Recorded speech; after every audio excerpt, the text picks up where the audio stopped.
Study session for the Aurora City Council for Monday, January 23rd, 2023 is called to order. Would the clerk please read the roll?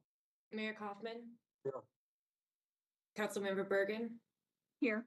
Councilmember Coombs. Mayor Pro Tem Gardner. Here. Councilmember Drinsky. Here. Councilmember Lawson. Here. Councilmember Marcano. Present. Councilmember Medina. Councilmember Mario. Present. Councilmember Sundberg. And Councilmember Zvonek. Present. Great. Is State Senator Rhonda Fields with us yet? She's here. Okay. Item number 1A1, support of legislation, state legislation to protect juvenile names, names of witnesses, came to my attention after there was an unfortunate shooting in the parking lot of Hinkley High School last year, if we can remember. And inadvertently, the names of the witnesses, of the young people that obviously saw the incident were released publicly.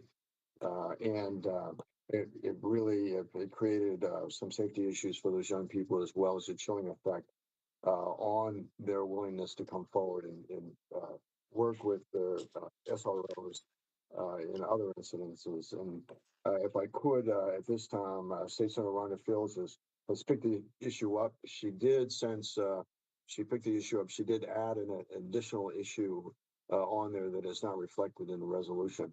But clearly the part that we're deciding tonight is the aspect of the bill that involves confidentiality, witness names. Senator Fields.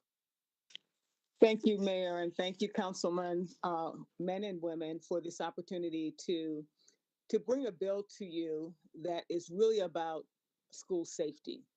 The mayor did a very good job explaining the motivation behind the bill. We had a school shooting in Hinkley, and their personal information was shared in the affidavit, and their information was not redacted and was not blocked out so that everyone could see the name, the age, their address, too much personal information to the point that it caused some students to drop out. Some students just could not handle the pressure. They were bullied because they cooperated with the police. And it just has caused a very chilling impact at that school, Hinkley, where SROs and they're just not talking to anyone if it's going to cause them to be exposed that way. And we can't solve issues in our schools or in our community if people don't step forward. And when they do step forward, if they're exposed in the newspaper, that's far reaching. It has consequences that we don't want to really have to deal with people being threatened. So basically, this is a simple bill. If you have a copy of it, the bill is only 4 pages long. The first page is just a cover page. But basically, in statute, what happened was not illegal. So the DAs or whoever published the information, they were not at fault because it's legal to publish this information. But we have an opportunity to correct that, the same as we do with sexual assault victims and those kinds of lists of folks that we don't share their information, personal information. We really should be doing that for our kids. And that's basically what this bill does.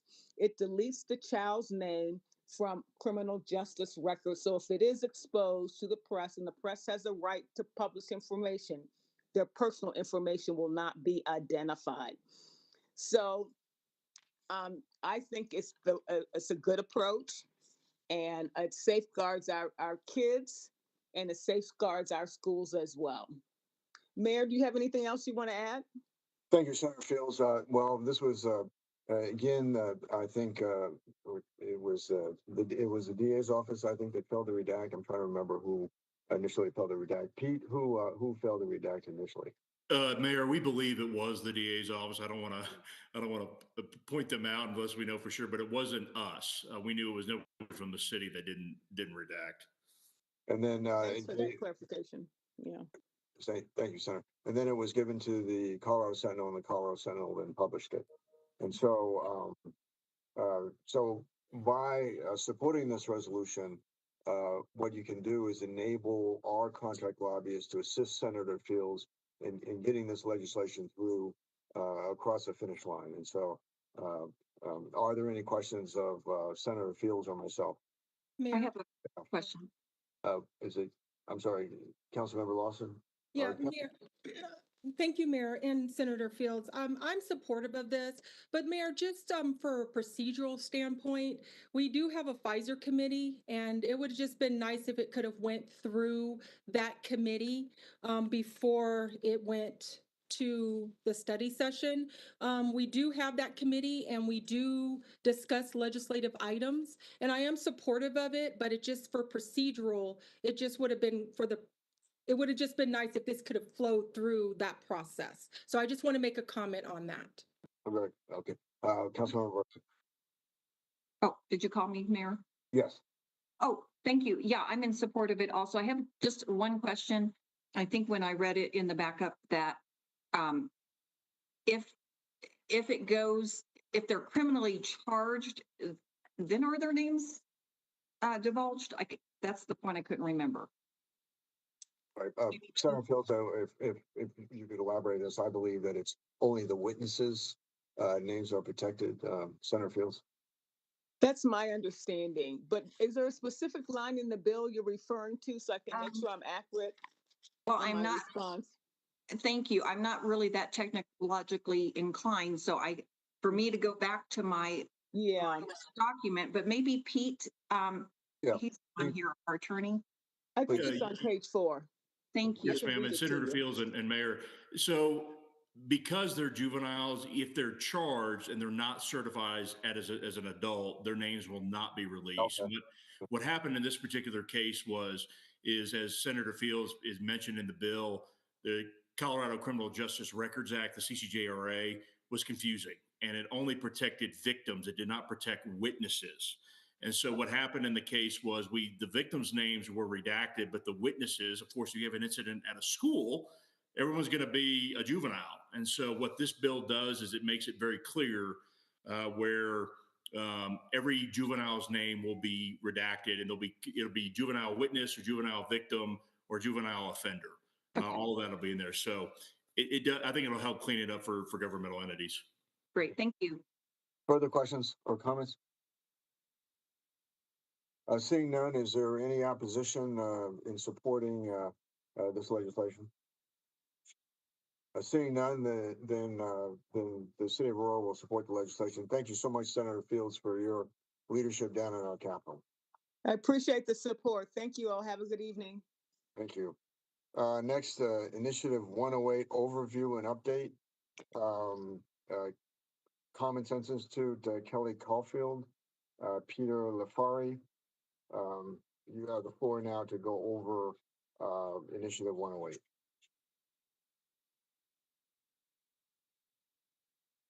Are they with us?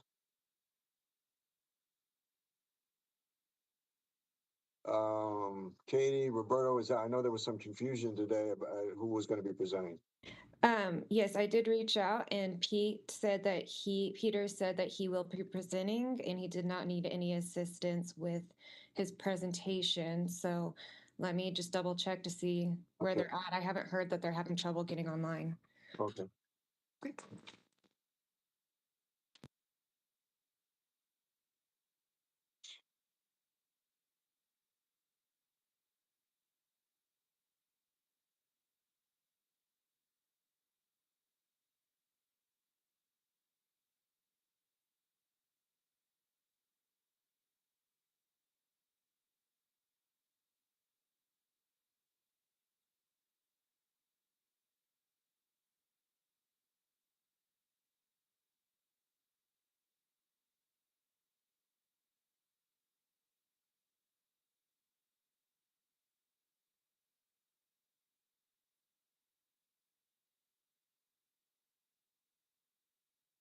If they are not available, is city staff prepared then to give the presentation? And Peter, I just got a hold of him. He said that he's jumping on right now. Okay.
What's the status, Katie? Callie Caulfield said they're both working on getting in right now. They have the password, so I'm not certain if it's just taking them a little bit more time logging in. Let's see. Callie Caulfield is an attendee. Adrian, you need to make her a panelist.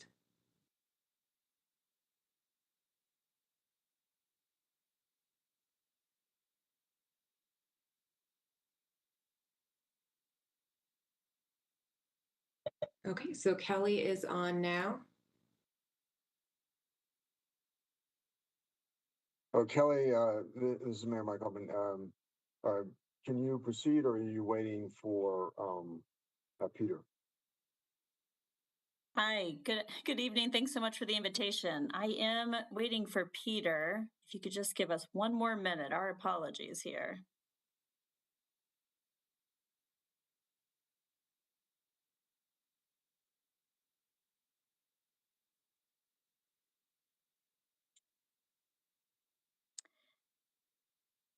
He said he's still getting an error message.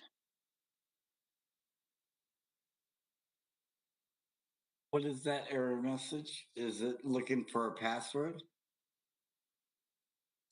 Adrian, I already gave. What is the message? What does the error message say?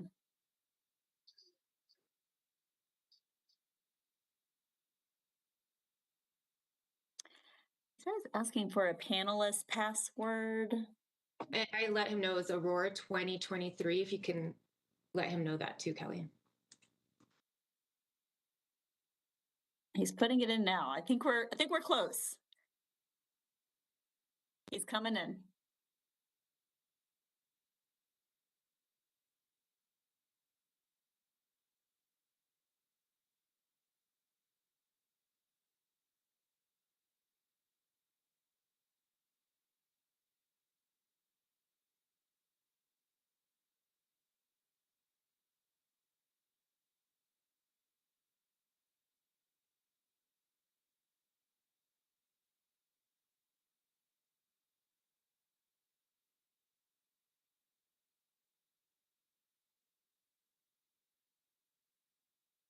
He's in.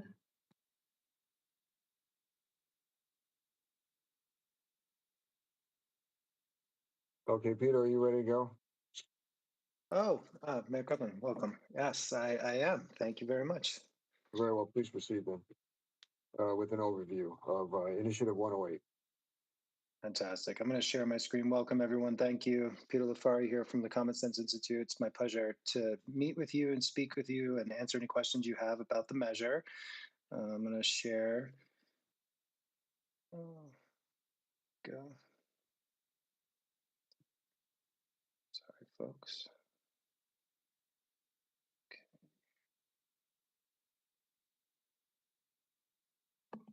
1 second, I'm just trying to share my screen here.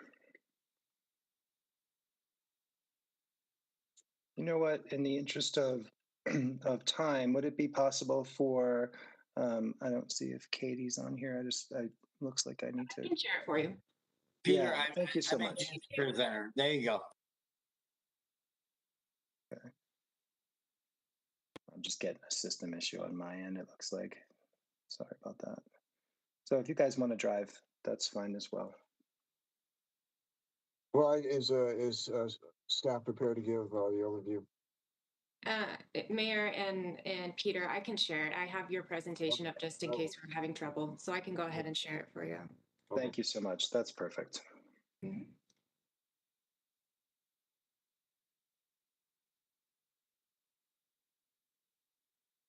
Okay, fantastic. All right, thanks again. Appreciate you working through my logistical challenges this evening. All right, so we're here to talk about Colorado Proposition 123. I think it was formerly called 108. We can move to the next slide. My colleague, Kelly Caulfield, is here as well from the Common Sense Institute. I believe many know who we are, but we are a nonpartisan think tank focused on free market solutions to the challenges and opportunities facing Colorado. So it's no surprise that Colorado has rapidly become one of the most expensive states to live in our country, with an estimated housing unit shortfall, depending on your source, identifying it as between 93,000 up to 216,000 units. Amid the fluctuations in demand amongst the pandemic, the average cost for sale homes and median rents have skyrocketed as net in migration, while not quite as strong as has been our kind of annual net in over the last 2 decades, remains healthy.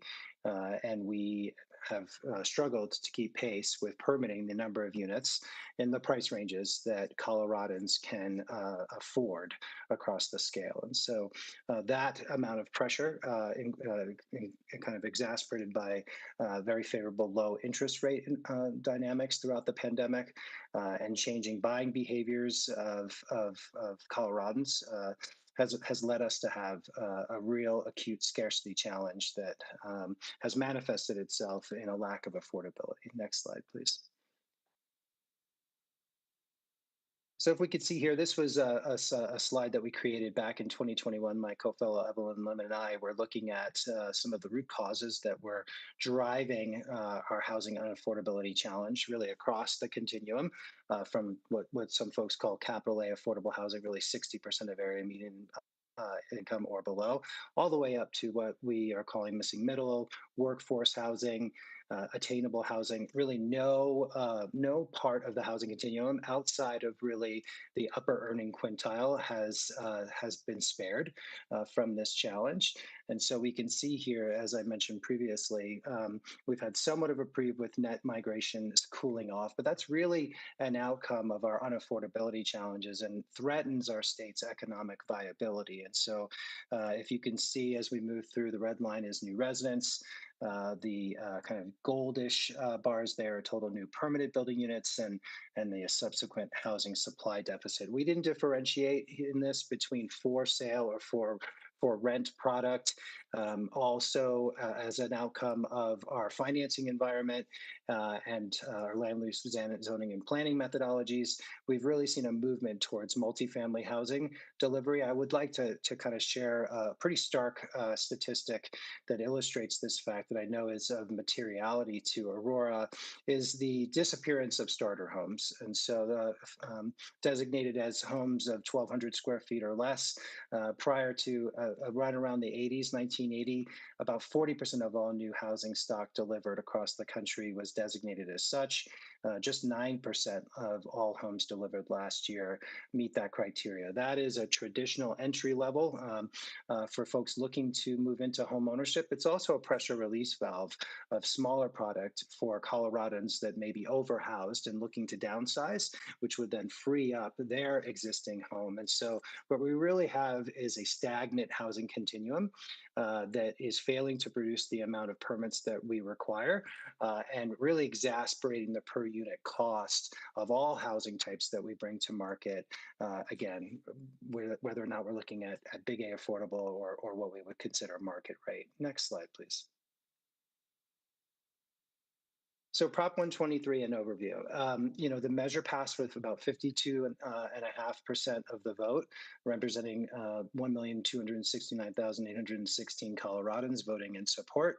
The measure is kind of a unique Coloradan construct, right? And so it sets aside 0.1% of annual tax revenue to fund affordable housing programs with no cap or sunset. To access the fund, local governments must opt into the measure. The measure requires thank you. Okay. The measure sets aside, the measure requires the two elements for local governments to gain access to the measure's treasure.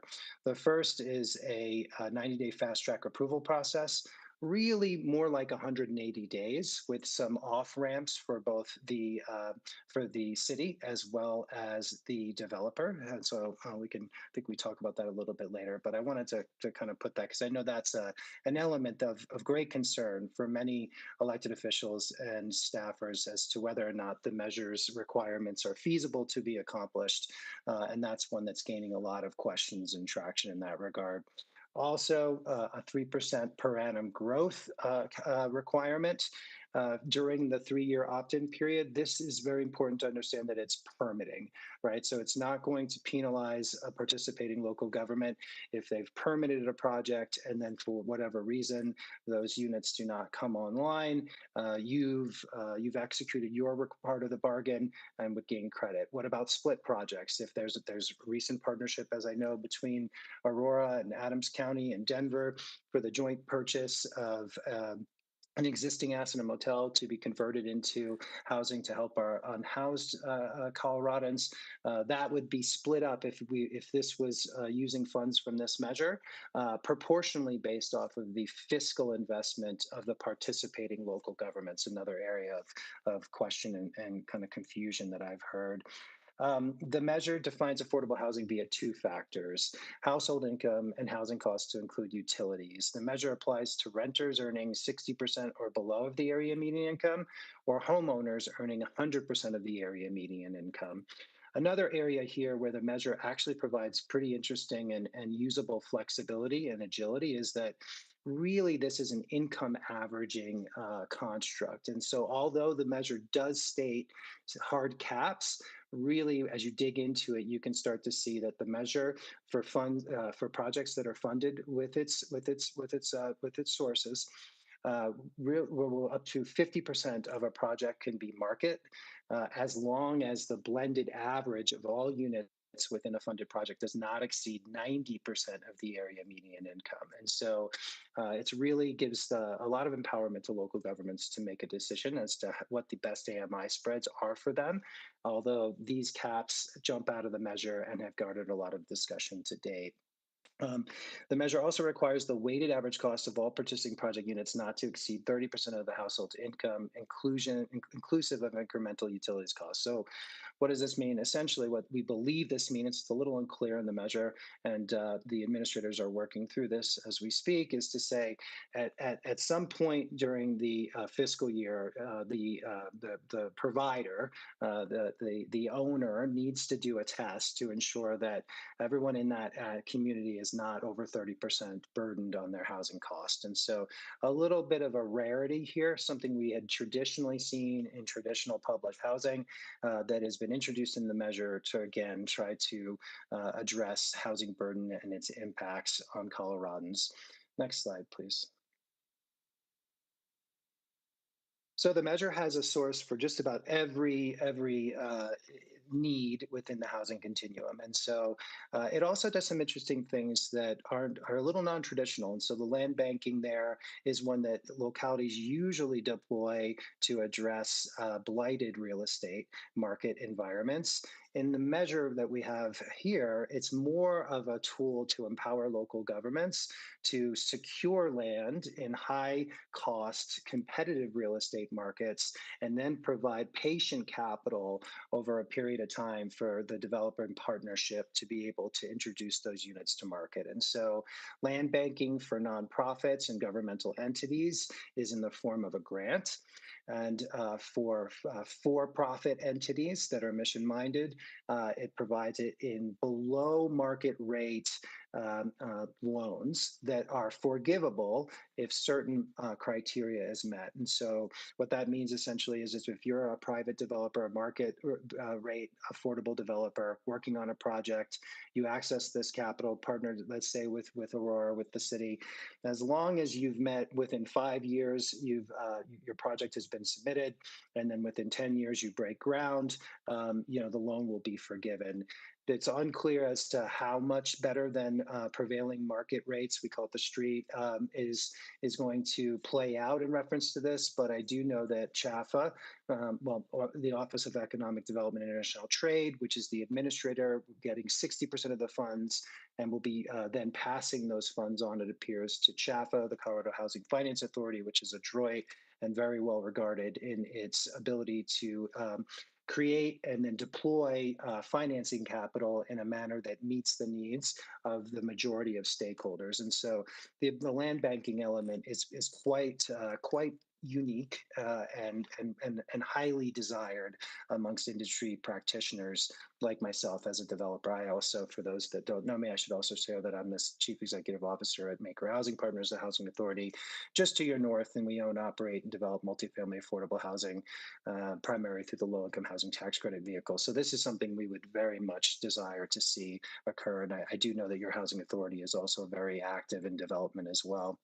As an example, the affordable housing equity, I'll edit again, transpose that for CHAFA. You can see these splits, right? And so it really empowers the administrators to be able to see where demand is coming from, mobilize to create sources from this fund to meet the needs and expectation of its local government partners. And so I won't go through and share each and every one, but folks can take a look as to what those sources are and how those sources can be divvied up based off of what we're hearing is feedback. And so when I spoke just recently with CHAFA and the Division of Housing, they are both looking at infusing or braiding these to existing funding vehicles, so they can bring it to market for participating local governments and developers in an expedited time frame. That was a concern, was would they be able to harness this and get the administrative blocking and tackling completed so that they can deploy the funds. That's what they're trying to do to minimize new FTE kind of requirements, but also be able to provide some predictability to developers and local governments who are familiar with their existing financing and grant vehicles that have been introduced to market over the last, say, 3 to 5 years, coming out of a lot of the federal funds we've seen from the Assembly. Next slide, please. And if folks want to just let me know I'm doing on time, I want to make sure I can answer any questions. I don't want to just go too quick though, but let me know as I'm only seeing a few faces up on the Zoom screen here. So Proposition 123, the measure's value proposition truly is the accumulation of all three elements working in unison. And so the funding mechanism on its own, $300 million, give or take, it's going to be a little less in year one. So we'll see $58 million coming delivered to the fund from the Assembly on July 1st of this year, and then 116 million July 1st of 2024, and then growing to what is forecasted at just over 300 million. The money is needed, but the money on its own really isn't the value proposition of the measure. It's really that accumulation of the fast track process, as we discussed previously, and the growth target working in together. And so it also requires willing and engaged local governments through the opt-in measure element of the measure, as I said. So to attract local government partners, the measure allows for flexibility in the creation and implementation of the 90-day fast track approval process. And the Division of Housing is the gatekeeper to approve and provide capacity support through the DLG to be able to take about 5% of the measure's funding to be able to support interested local governments. And so there's a lot of uncertainty right now with the way that the baselines are created. And I do know that the Division of Housing is planning to release this February the first of what they're saying is draft baselines for every city and county across the state to be able to provide you the information you need to be able to make a decision as to whether or not this is a feasible opt-in. And so that process plus support for the 90-day fast track with those opt-out opportunities, the developer can opt out if they so desire. There's tolling periods for other local government reviews during that fast track process. And so although 90 days feels like a gargantuan lift, there are a lot of permissed extenders for both local governments and developers to make this work. And so the other element there, as I mentioned before, is lots of discussion around AMI caps. And as we know, there's unit shortages across the continuum. But deeply affordable units are very much required and needed. We have an acute scarcity. It's a little over 200,000 units when you look at the National Low Income Housing Corporation's out of reach report, where they share the amount of units per state that is lacking for Coloradans earning at or below 50% of area median income. And so, as we would expect, there's lots of interest as to where this money is going to be allocated and for what type of projects. But I think the key thing here is that if Aurora, if a city in Colorado desires higher AMIs, the permissed amount up to the income average of 90% is a new and usable tool to be able to navigate those specific needs based off of your jurisdiction. As well, as we discussed previously, a source for just about every issue that you need. If you opt in, there's a lot of money for home ownership down payment assistance. There's a lot of money for homelessness prevention if so desired. And so if, let's say, there's a nonprofit working in Aurora that is interested in providing eviction prevention services in the form of emergency rental assistance, now that the ARPA funds have been exhausted, they could apply.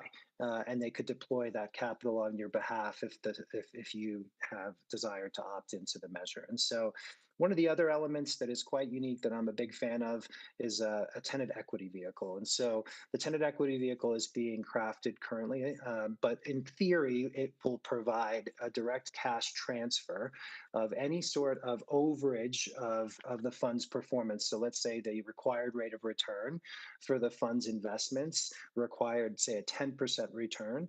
And at the end of a fiscal year, the fund administrator sees, wait a minute, our projects are doing well from a cash flow perspective, and they actually return 12%.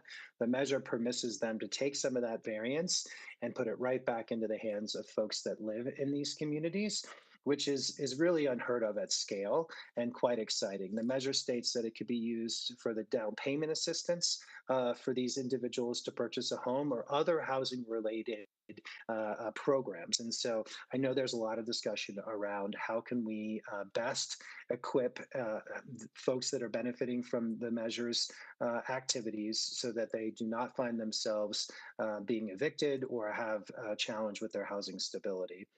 The other element is, again, about 5% of the overall proceeds of the measure can be allocated to help you navigate the decisions that need to be made to be able to ascertain how you can move forward if you so desire it. Okay. Next question. Next slide. As I mentioned before, I spent a lot of time on the fast track as I talk to local government staffers, professionals, and elected officials. This is one that really gets challenging.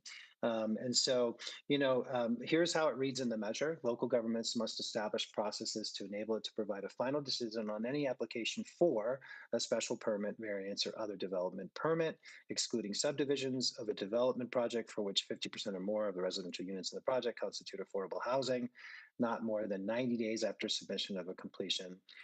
The fast track approval process may include the following options: allowing for an extension of additional 90 days at the developer's request, for compliance with state law, court order, or other review period required by local governments. And so these they don't have to be concurrent. They can be, okay, you have a 90-day extension here, and then another qualifying review occurs, you can have an additional extension. And so, and as mentioned before, they're saying it should not be a total amount of time of the extensions from plus 30 days, but ultimately, again, as this is a partnership and local governments work very effectively with developers to navigate the entitlement process, there remains the opportunity for the developer to opt out of the process should they so desire.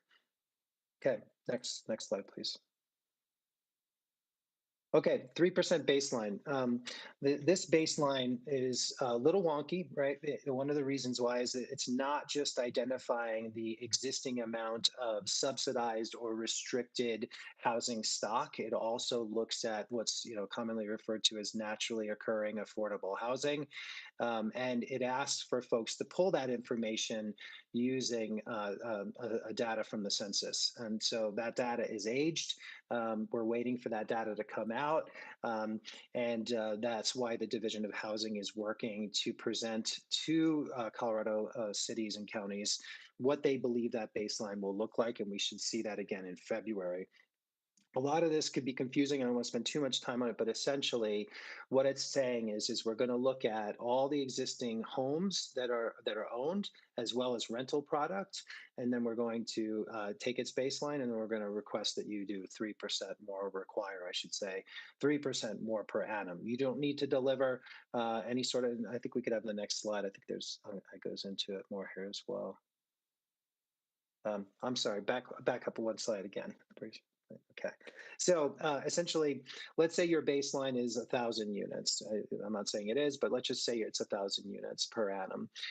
It wouldn't have to be any specific number of that having to be for sale, affordable, or for rent. It really comes down to what is the best product, what is the demand within your community, and it gives you the ability to meet that expectation whichever way you see fit, be it for sale or for rent. I think the key thing here also as well is that the Division of Housing has what I call a fail-safe button that the measure articulates that in the event that you, Aurora City Council, it says, this is too onerous, we can't make it to 3%, we don't agree with these numbers, can you provide an alternate methodology? They are permitted to do so. We at the Institute are recommending that the division be judicious, consistent, and transparent in those decisions so that one local government isn't being held to a standard that another is not. And really, we believe the 3% growth targets, once they're dialed in with the new census data, should be achievable. But we do believe that the measure provides that option for the division to meet your needs. And if they're doing that, we request that they are doing that consistently across the state, or with some sort of methodology and criteria which is transparent and ready available to you, so you have a clear understanding of what's being modified across the state, if anything's being modified whatsoever. And so essentially here, this is a process that you'll be receiving support from the division, and then you can again petition the division as to what you believe is feasible or not. Okay, thanks. Next slide, please. So we took this was our first pass on this using the previous census data, and so it's aged. This is not taking into account the COVID impacts of that have driven house prices so high. And so I just want to kind of caveat there to share with folks that if you reference our report, we went through each of the counties, you can see kind of some of the numbers and what they look like. But these numbers we forecast, we believe, are going to come down. And we did counties, we didn't break out individual cities. I know that is, but again, we're going to be tracking what the division is doing and engaging with them accordingly. And we're excited to see the numbers that they publish in February, which they have stated is probably going to be an iterative process. Where they'll get feedback from folks, publish a new draft, and then ascertain whether or not they're going to create their own methodology based off the feedback provided through that draft process. Okay, next slide. Okay. Key dates and milestones. So as I've been reiterating, February is a big milestone. We're going to see some draft baseline data. July 1st, JBC transfers the proposition funds to the administrators. DOLA begins to plan administrating funds to participating local governments soon thereafter. We were under the impression that perhaps that DOLA DOH would wait until later in the process, closer to that November 1st deadline or shortly thereafter. But no, they're planning on kind of rewarding early adopters to say, if you opt in, the minute that we start getting the money in July, we're going to start to deploy that money.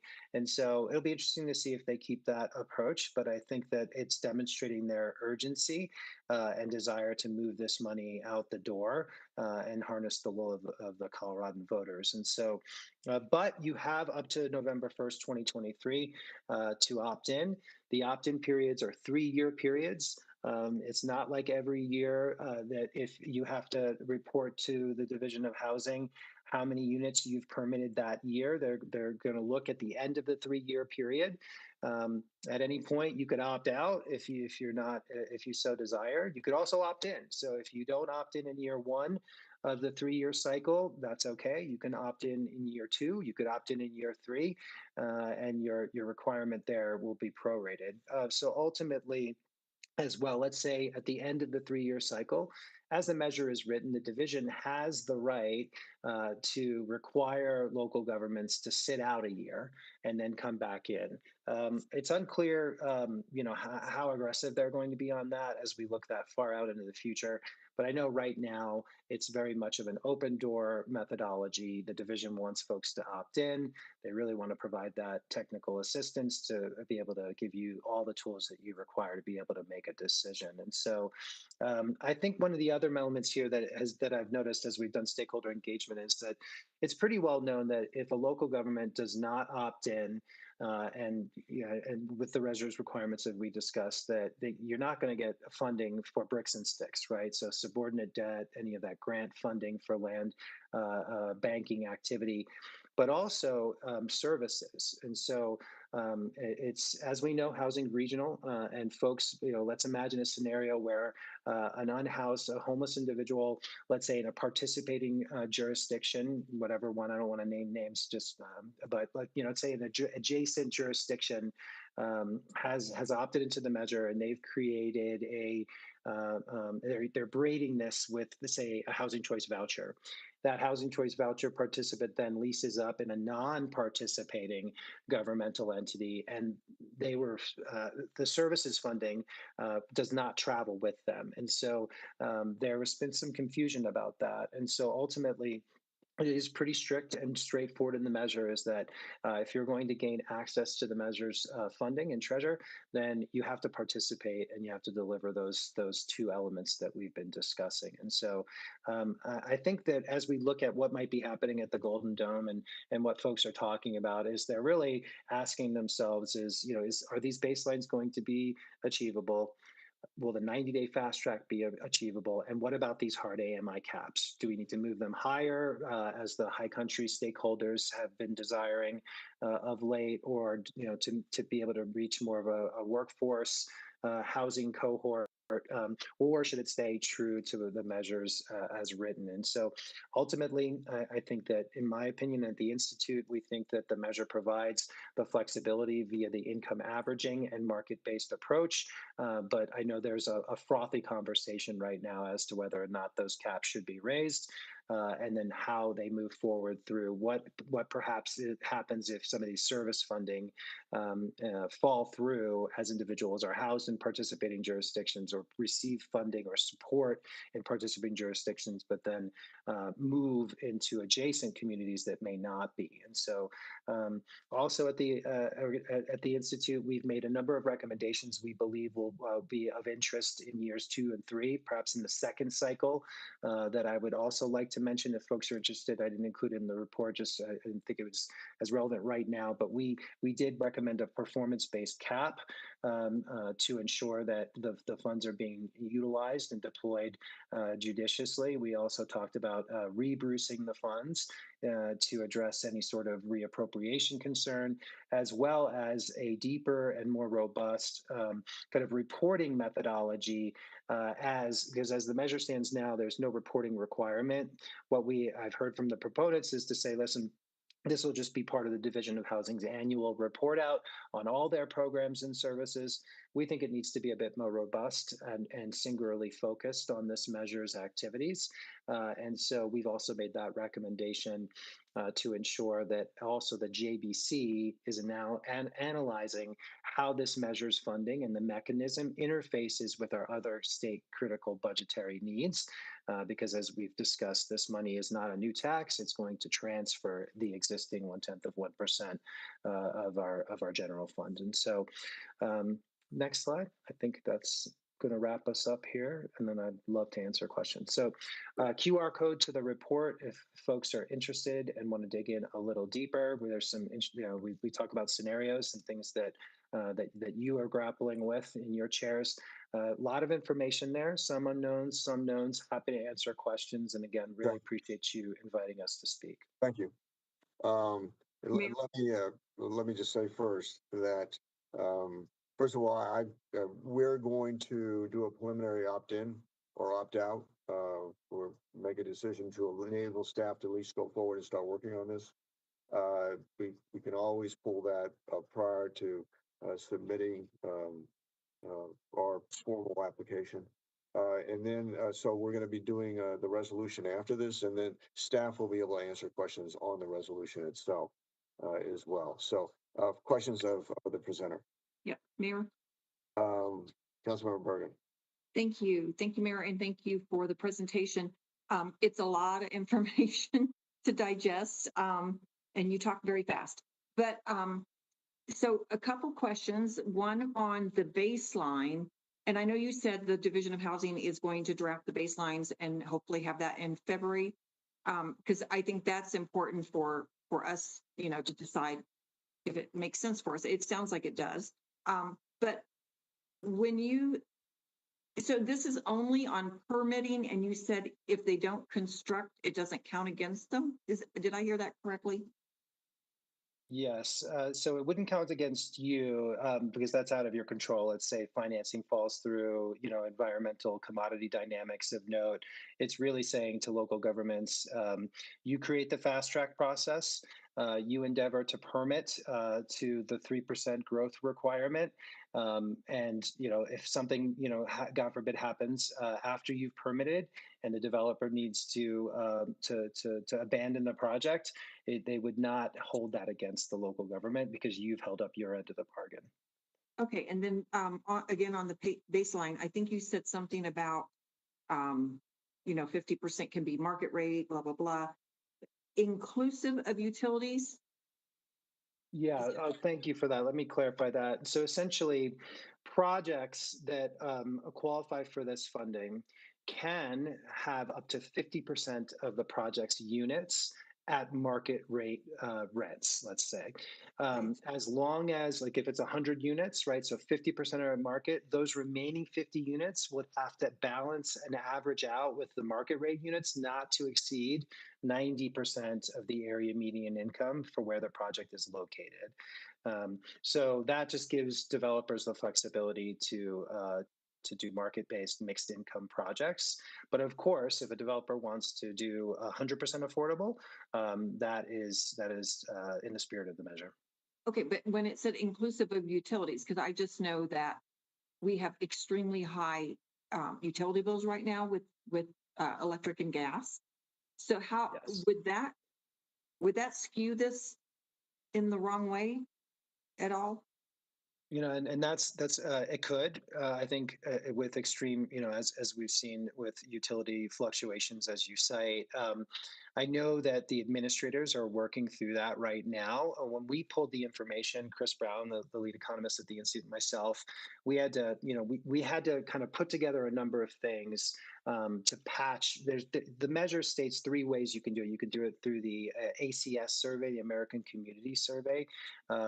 There's also a special report that HUD procures, and it's not consistent, but they petition and procure from the Census Bureau what's called a CHAS report, Community Housing Affordability Survey. That one, we're not sure it's going to come in time. and then finally that fail-safe button that I mentioned before. And so it's unclear how the division is going to kind of land on that, but I think that what they're signaling is that if it's deleterious, and this is in the measure, I love this term, if it's deleterious to the efficacious implementation of the measure, meaning you guys don't think you could do it, they can create a new process. So what I would say to that is, if that is a significant concern, you should voice that to the division and ensure that they address it accordingly to your satisfaction. Okay, and then real quick, my only other question is on the fast track. And I know you said there's flexibility. It's really more of 180-day with some off ramps. Do you find that you've heard about that there could be significant barriers, because if you have UDO zoning and code requirements that right now don't align, and you have to take X time to get to that point, has that been an issue? Yes, very much so. And that's another area where I think it's great to lay out to the division the stark realities of what you're facing in this regard. I think that right now that it's unclear as to what the administrator is going to kind of do in that regard. But I expressed to them, we expressed that we feel that local governments that this is a known dynamic, that there are legal processes and associated timelines to addressing some of the entitlement process that could span the first, maybe even the second fiscal year. And so I think I'm speculating here, but ultimately I do know that they're sympathetic to these concerns, and I believe that they're going to utilize them in their decision-making while they approve 90-day fast-track processes. Okay, thank you very much. Okay. And let me just say very quickly, as in all initiatives at the state level, the details administratively are going to be in the enabling legislation, which is yet to be passed. And so we would obviously have the ability to weigh in on that, and that could be modified over time as well, as long as it's consistent with the direction of the initiative. Further questions or comments? Seeing none, thank you very much for the presentation. Very helpful. Really appreciate it. Thank you all. Have a great evening. Okay. Item number 1A3, resolution initiative 108, make Colorado more affordable. So what this essentially does is it puts us on the direction of to sending the message to staff to let's work to see if we can comply. Let's opt in. Obviously, it still gives us the ability before we ever formally submit the opt in to decide whether it's right for us. I think it's a good blueprint for affordable housing to move forward. The fact is that there are resources available that we'd be leaving on the table if we didn't take advantage of this. I would encourage a yes vote on the resolution, and staff is prepared as well. Our staff is prepared now to answer questions as well. Questions or comments on the resolution? Mayor. Councilmember McConnell. Thank you, sir. I just want to say first that I feel that this also should have gone to FISR. I'm strongly supportive of this initiative. We discussed this actually briefly at FISR last year, if I remember correctly, Councilmember Lawson. And I believe that the city is well positioned to take advantage of this. I think this is going to really help bolster our housing plan. And I think one other thing that we need to do around this is to also rework our zoning so that we can allow more diverse kinds of housing to be built throughout the city. But yeah, I think several of us on council actually endorsed this measure last year, so I'm excited to see that it succeeded and that we're ready to take advantage of it. And let me just say, this is not an intergovernmental issue. This is a decision that we need to make affirmatively to our city. So I fail to see your reasoning there. Further questions or comments? Mayor. Councilmember Coombs. I mean, it is about our decision whether or not to opt into a policy from the state, so that appears intergovernmental to me. I think the more germane issue is just that in general, It is helpful to go through policy committee, whatever policy committee you decide to send something to, rather than coming straight to study session with things, just to give the opportunity for a deeper dive. I do, and that's, I think, from what I've heard from some folks in other jurisdictions, to some extent, the way these formulas are going to work, the devil is in the details. What the enabling legislation looks like is going to make a big difference about whether or not it's going to be advantageous for us given our needs and our makeup. I'm strongly supportive in general, but I do want to find out what are those details going to be, because we don't want to say, yeah, we're all in, and then not be actually able to implement. So I do think that FISR is going to have to be involved with making sure that we advance details for the enabling legislation that make it possible for us as a city to use this opt-in to actually implement the housing strategy that we have in place. Further questions or comments? Mayor? Councilmember Bergen. Yeah, and I'm generally in support of this. And I like the fact that, even if we do the resolution, and find out later it doesn't work in year one or whatever, we have the option to, I guess, opt out for that year or completely.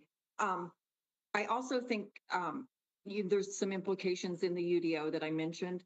And so I would assume this would also probably have to go to PED for staff to give input on what changes would have to happen. Staff could comment on that now.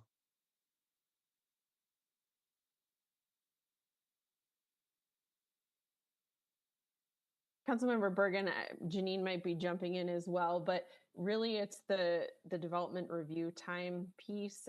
There's not a lot of implications that we found for actual UDO changes there. So that's something we're working on at a staff level. And certainly as we get the details on what the baseline looks like, we can bring that information to PED and to Horns as we have more information, hopefully by February.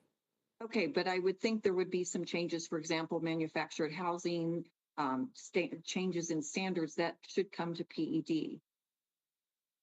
Yes, if there's any of those, we've done some cursory overview and it didn't look like there was a lot that needed to change. But if there is anything, obviously, yes, that would work through that process. Thank you. What questions or comments? Is there opposition to moving this forward? Seeing none, the item will move forward. Item number 2A, the consent calendar. Consideration to appoint one member to the Human Relations Commission.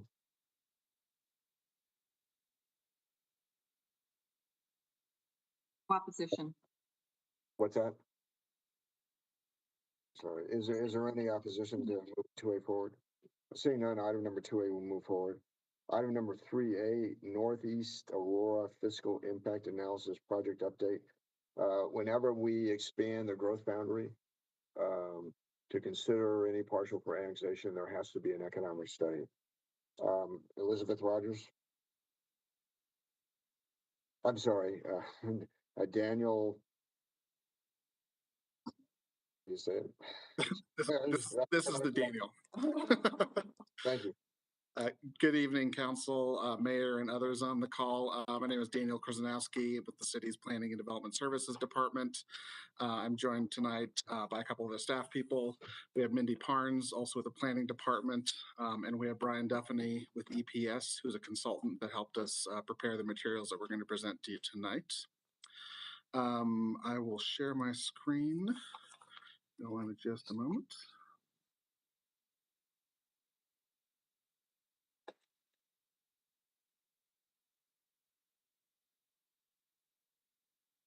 Okay. Tonight's item is a discussion on the proposed expansion of the planning and annexation boundary for the city. Like the mayor mentioned, the city uses this boundary to project and to plan and to anticipate our very long-term growth of the city. this is not something that comes in front of, comes to council very often. So I'll provide a little bit of overview of what this is and why we use it and how we use it. So the boundary is really outside of our city limits. You can find a map of this in the city's comprehensive plan. What you see on the screen in front of you, that double yellow and red line is our planning annexation boundary. It's outside of our city limits. And there's really three reasons that we use this boundary. The first is so that we can meet the state law requirements that requires cities to plan and anticipate long-term growth outside of their city limits. They call this a 3-mile plan.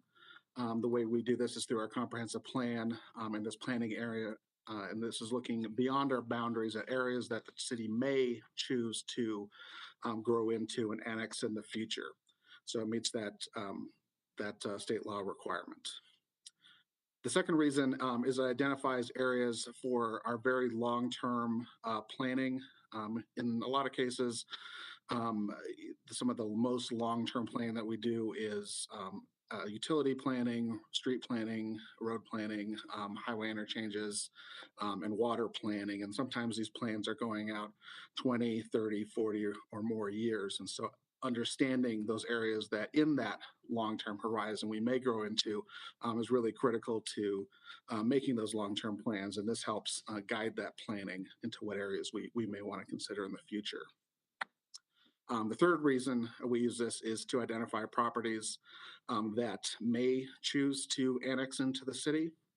The way the boundary works is that if you are a property owner outside of the city limits, but inside of our planning and annexation boundary, you're eligible to petition the city for annexation.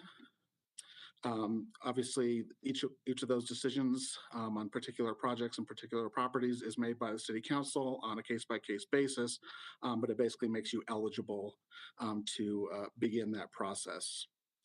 If you are a property owner outside of this planning annexation boundary, we cannot accept an annexation application.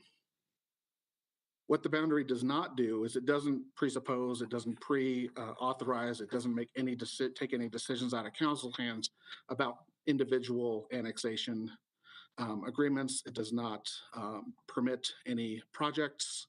It does not make any of these decisions beyond just making a property eligible to annex in. At that point, that property owner would follow the city's typical annexation process, development review process, et cetera, et cetera. One important element to this is in order to expand the boundary, the UDO requires that a fiscal impact analysis be completed and be presented ahead of a proposed comprehensive plan amendment to expand the boundary. And that's really the purpose of tonight's presentation. We have a draft of that study was included in your packet. We also have Brian here to touch on some of the high points and as well as answer questions about that fiscal impact analysis, which really looks at the long-term build out and the revenue potential and the cost potentials of that development into this area. So moving along, just to identify the area in question, it is in far northeast Aurora, north of the Colorado Air and Spaceport. The area is outlined in red on your screen here. It's about a 12 square mile area. At this time, it's largely rural. Brian's going to give a little bit more information about the development potential and how this area may build out, but just to give you a sense of where it is and how large it is. On the screen is this is our project summary. This project was kicked off last year. At that time, we brought forward a proposal to complete the analysis. Council gave us a direction to go ahead with that. We worked with the consultant as well as a number of city departments to estimate the costs and revenues. And at this point, we're bringing back that report, that project deliverable. for your review and discussion.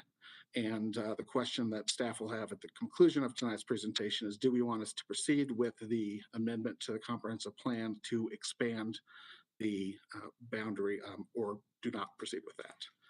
So at this point, I will turn it over to Brian Duffany to go through the rest of the presentation.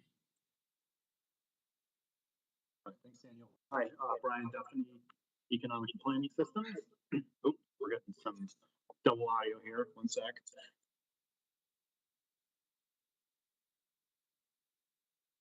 All right, let's try that again. Oops, just me.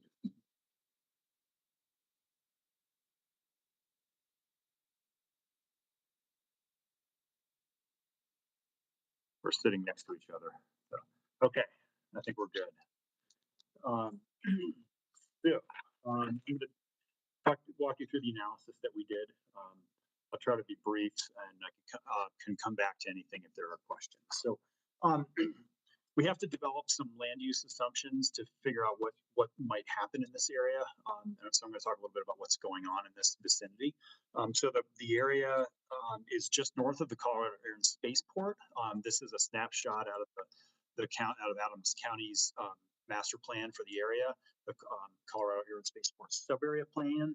They envision this as a significant economic development engine, and there's a lot they're anticipating or trying to promote a lot of aerospace development, clean energy and tech, as well as a lot of warehousing and industrial and distribution type development out there. There will be no residential. Next slide. This shows the existing approved master plan areas under Aurora's jurisdiction. And so we're north of Colorado Air Spaceport, north of Transport, north of Acre, east of Port Teos, northeast of Aurora Highlands. Next slide. Oops, that's right, we skipped that one. It's about 4.5 miles from the Port Teos development out to the east, to the sort of the eastern third or the western third, if you will, of this study area. Big picture, Northeast Aurora is growing, and it likely will be an area of significant growth. Aurora Highlands is underway. A lot of planned and proposed industrial and other non-residential development east of that. Right now, the East I-70 corridor extending out into Aurora and Adams and Arapahoe counties is the largest industrial market in Metro Denver. There are, at the same time, there's still thousands of acres of undeveloped land between E-470 and the Colorado Air and Spaceport and where the study area is. And then Port Colorado, formerly Transport, is a large industrial development to the south of Colorado Air and Spaceport, is another about 6,500 acres that is proposed for development. Nothing out of the ground yet. So there are a lot of similar and competitive sites looking for the same market in Northeast Aurora. And there's sort of my editorial remarks that there's a lot of developer interest out here, but much of it is ahead of city infrastructure. Next. So in order to do this, we have to come up with some reasonable estimates of how much development might occur out here. We don't have any formal development plans yet, so we're using land use designations from the comprehensive plan and from the CASP sub-area plan to come up with those estimates. From those, we develop tax revenue estimates, employment estimates, et cetera, to estimate the city revenues and the city costs to provide services to that area. We've engaged with the major general fund departments plus Aurora Water in preparing this analysis and reviewing the draft content that you're going to see tonight. So we're presenting draft fiscal impact analysis, and then at the end we'll ask for council's direction on this. All right, so development estimates, getting to the meat of it here. First off, we want to be super clear, no residential is anticipated out here due to the proximity to both Denver International Airport and the Air and Spaceport. We're expecting it to be a mix of distribution, warehouse, industrial, R&D, maybe some office, maybe some supporting commercial and retail. It's a really big area, about 7,600 developable acres. we're conservatively estimating about 33 million square feet of development. That would translate to about 41,000 jobs. And as far as in terms of how those would affect the city service, the city's population or service population, we adjust those to account for people that already live in the city versus those that commute in. The ones that commute in would be the ones generating the most service demand, and that really whittles down that number to about 4,900 people based on the commuting patterns for the types of jobs anticipated. A little bit of detail there. Let's go to this one. So fiscal impact analysis, what I'm going to show you here in a moment, it's a decision support and policy tool. We use it to compare land use alternatives. We use it to look for extraordinary or unusual impacts for specific projects.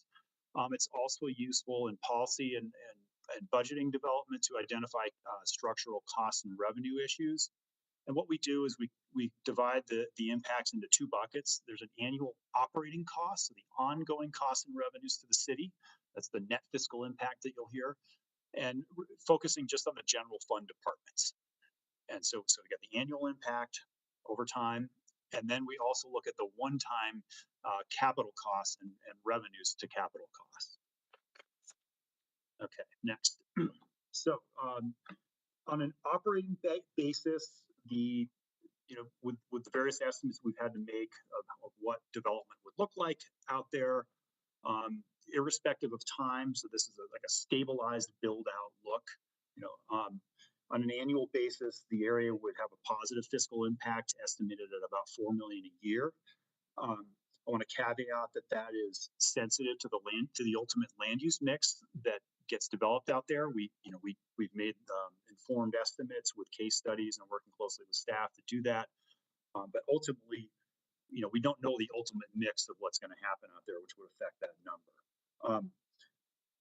Some feedback we've been talking about with staff is that the public works estimates might be a little bit low here. We might be underestimating the amount of roads that the city would have to maintain. The way development works is developers are responsible for typically responsible for building the roads internal to their project.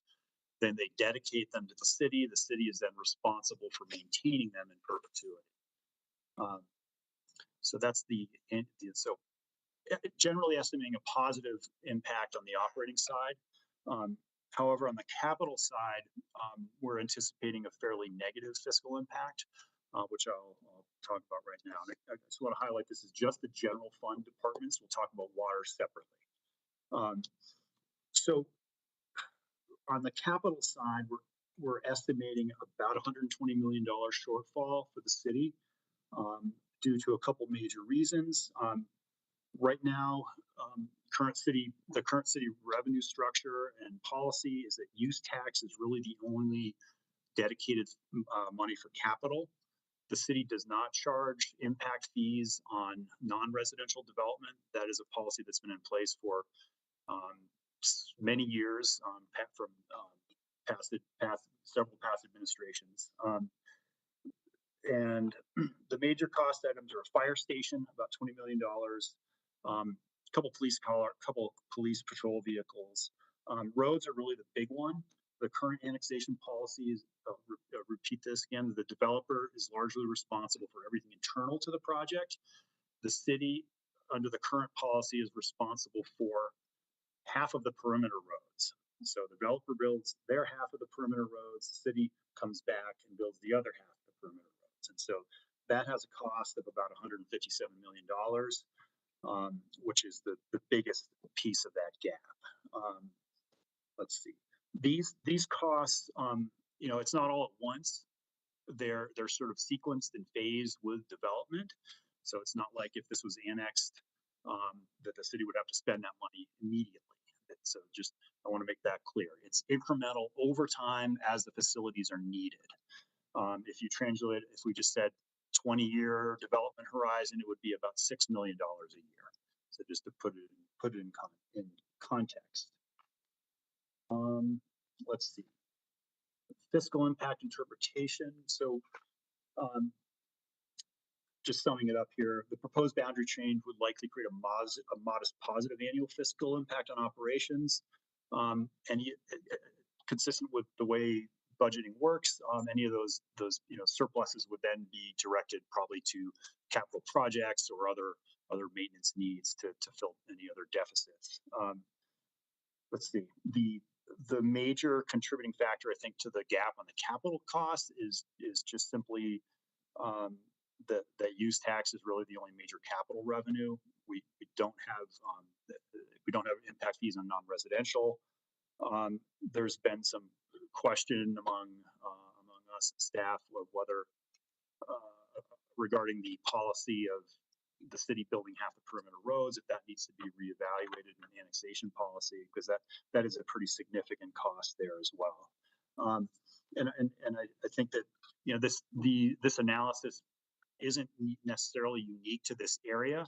If we were to use this same fiscal impact technique on other industrial and non-residential development in the city, new development, we would probably get similar results. Let's see. So water is not my area of expertise. I'll do my best, and there are staff from Aurora Water here to answer questions if they come up. The things I think we want to emphasize with water is that it's first, probably the most essential service that the city provides to new development, and difficult because the supply has to be acquired ahead of development. We can build roads and fire stations, et cetera, as they're needed, but water, in order to provide service, you have to be able to guarantee that the city has the supply and the capacity to deploy it. So the supply has to be purchased ahead of time. As we know that supply is getting increasingly competitive, costly, and unpredictable. What we want to emphasize is that the Aurora Water fee and rate structure is designed to recover 100% of the cost of providing that service. And so long as that fee structure can be maintained, then the development will pay its way in terms of water, so long as that rate structure and fee structure with connection fees and tap fees are maintained. Let's see. Last, we have a couple of slides on sort of pros and cons, and then we can open up to discussion. So these are just ideas from the consultant, me, and discussions with staff on potential reasons in favor of a boundary change. Land use control around the city's edges is always an important issue. The city historically has preferred to minimize unincorporated development outside its boundary that's not to city standards. If at some time in the future that development has to be annexed, then the city now has development with inconsistent standards, different infrastructure that may not be easy to serve and tie into the existing city. There's potentially a partnership opportunity here with Adams County to support some of their economic development goals around CASP. And there may be in the future some significant spin-offs from that facility, depending on how what level of activity happens there in the future. Water and natural resources. This would give the city more oversight of aquifer drilling in this area, which the city likes to control closely and monitor. It's future looking. The city is well positioned to be a major job center, especially in Northeast Aurora. A lot of room to grow in this city compared to a lot of other metro area cities that are sort of built out. You're on I-70, close to the airport and CASP. Okay, so possible concerns. Water is definitely a big concern, and there's a desire to limit heavy water users. As I mentioned, water needs to be purchased. The supply needs to be purchased ahead of development to guarantee that the city can provide service. This is currently non-contiguous with other developed areas of the city. What we call leapfrog development, jumping the gap between developed areas and undeveloped areas creates big capital costs, often not enough development density to pay for them. I think there's a bit of a question of market need. There's already a lot of undeveloped land that's also well suited for similar types of development that's already within the city's planning and annexation area. The capital costs. Our draft analysis has identified some significant shortfalls in revenues for capital costs. And so that's definitely a concern. And then also there are a number of about 40 oil and gas wells in this study area that would need to be properly capped and addressed for safety and environmental reasons before development could proceed. Let me mute on my end. Sure. And this concludes our presentation. Again, staff's question for tonight is, does council wish us to proceed with the comprehensive plan amendment to expand the city's planning annexation boundary? If that is something that council wants us to pursue, the mechanism for that is a comp plan amendment. How that's done is defined in the UDO. There'll be property owner notification, a series of public hearings through Planning and Zoning Commission, and then to City Council for adoption of the comp plan amendment.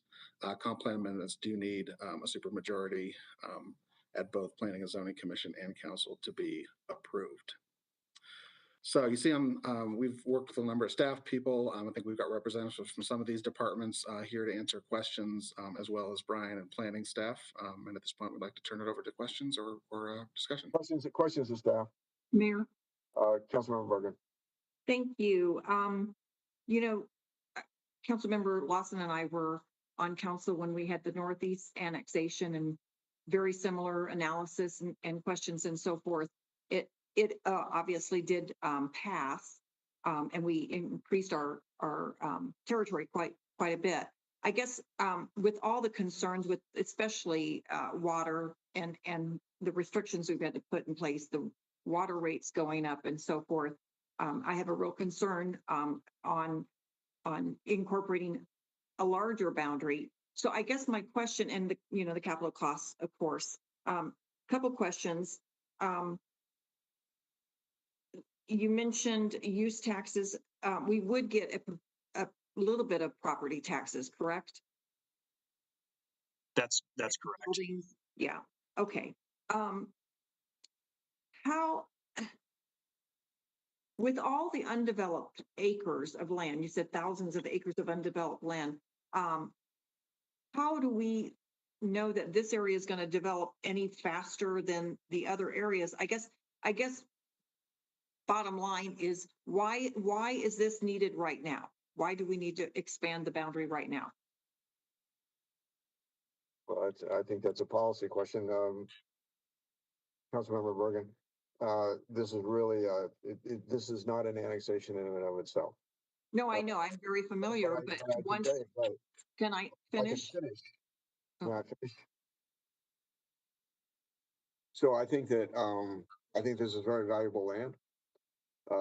And it's going to develop inside the city of Aurora, outside the city of Aurora. Probably if it develops outside the city of Aurora, it'll probably do groundwater. Is there somebody from the water department that's here today? Well, could I get a? I just asked a question.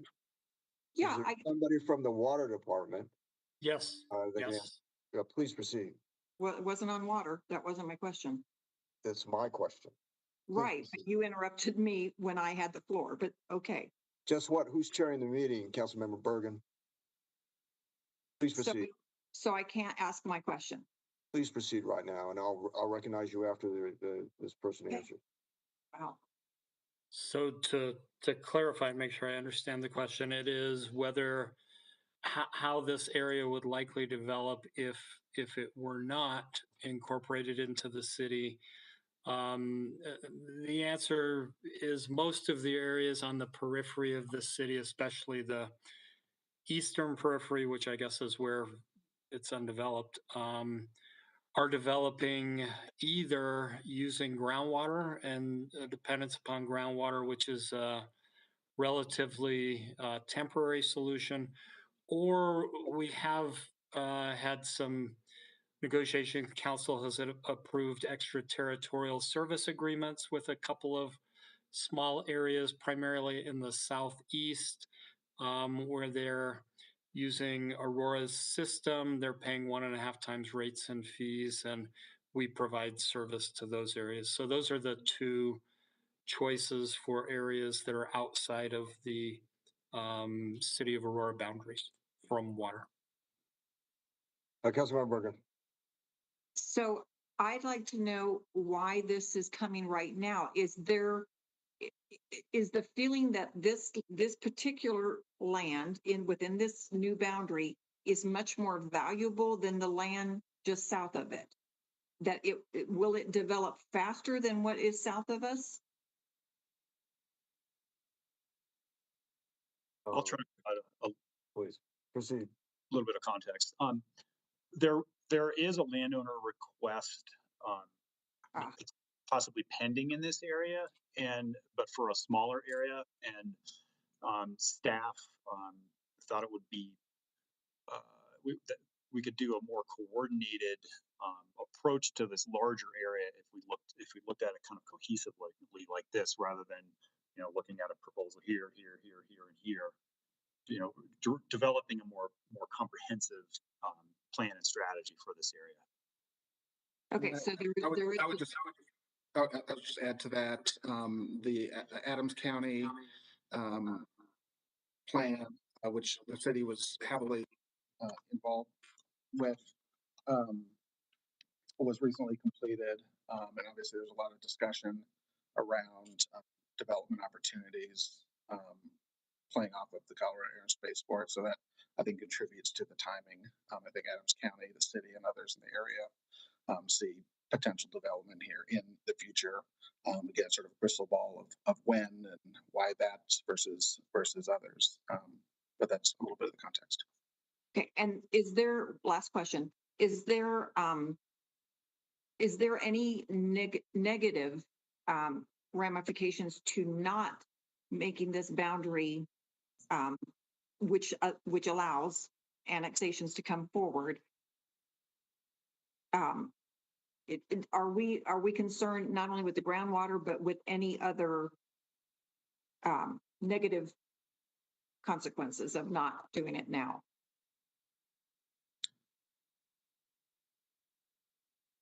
So basically sort of downsides of if we don't amend the boundary to allow annexation, what are the downsides?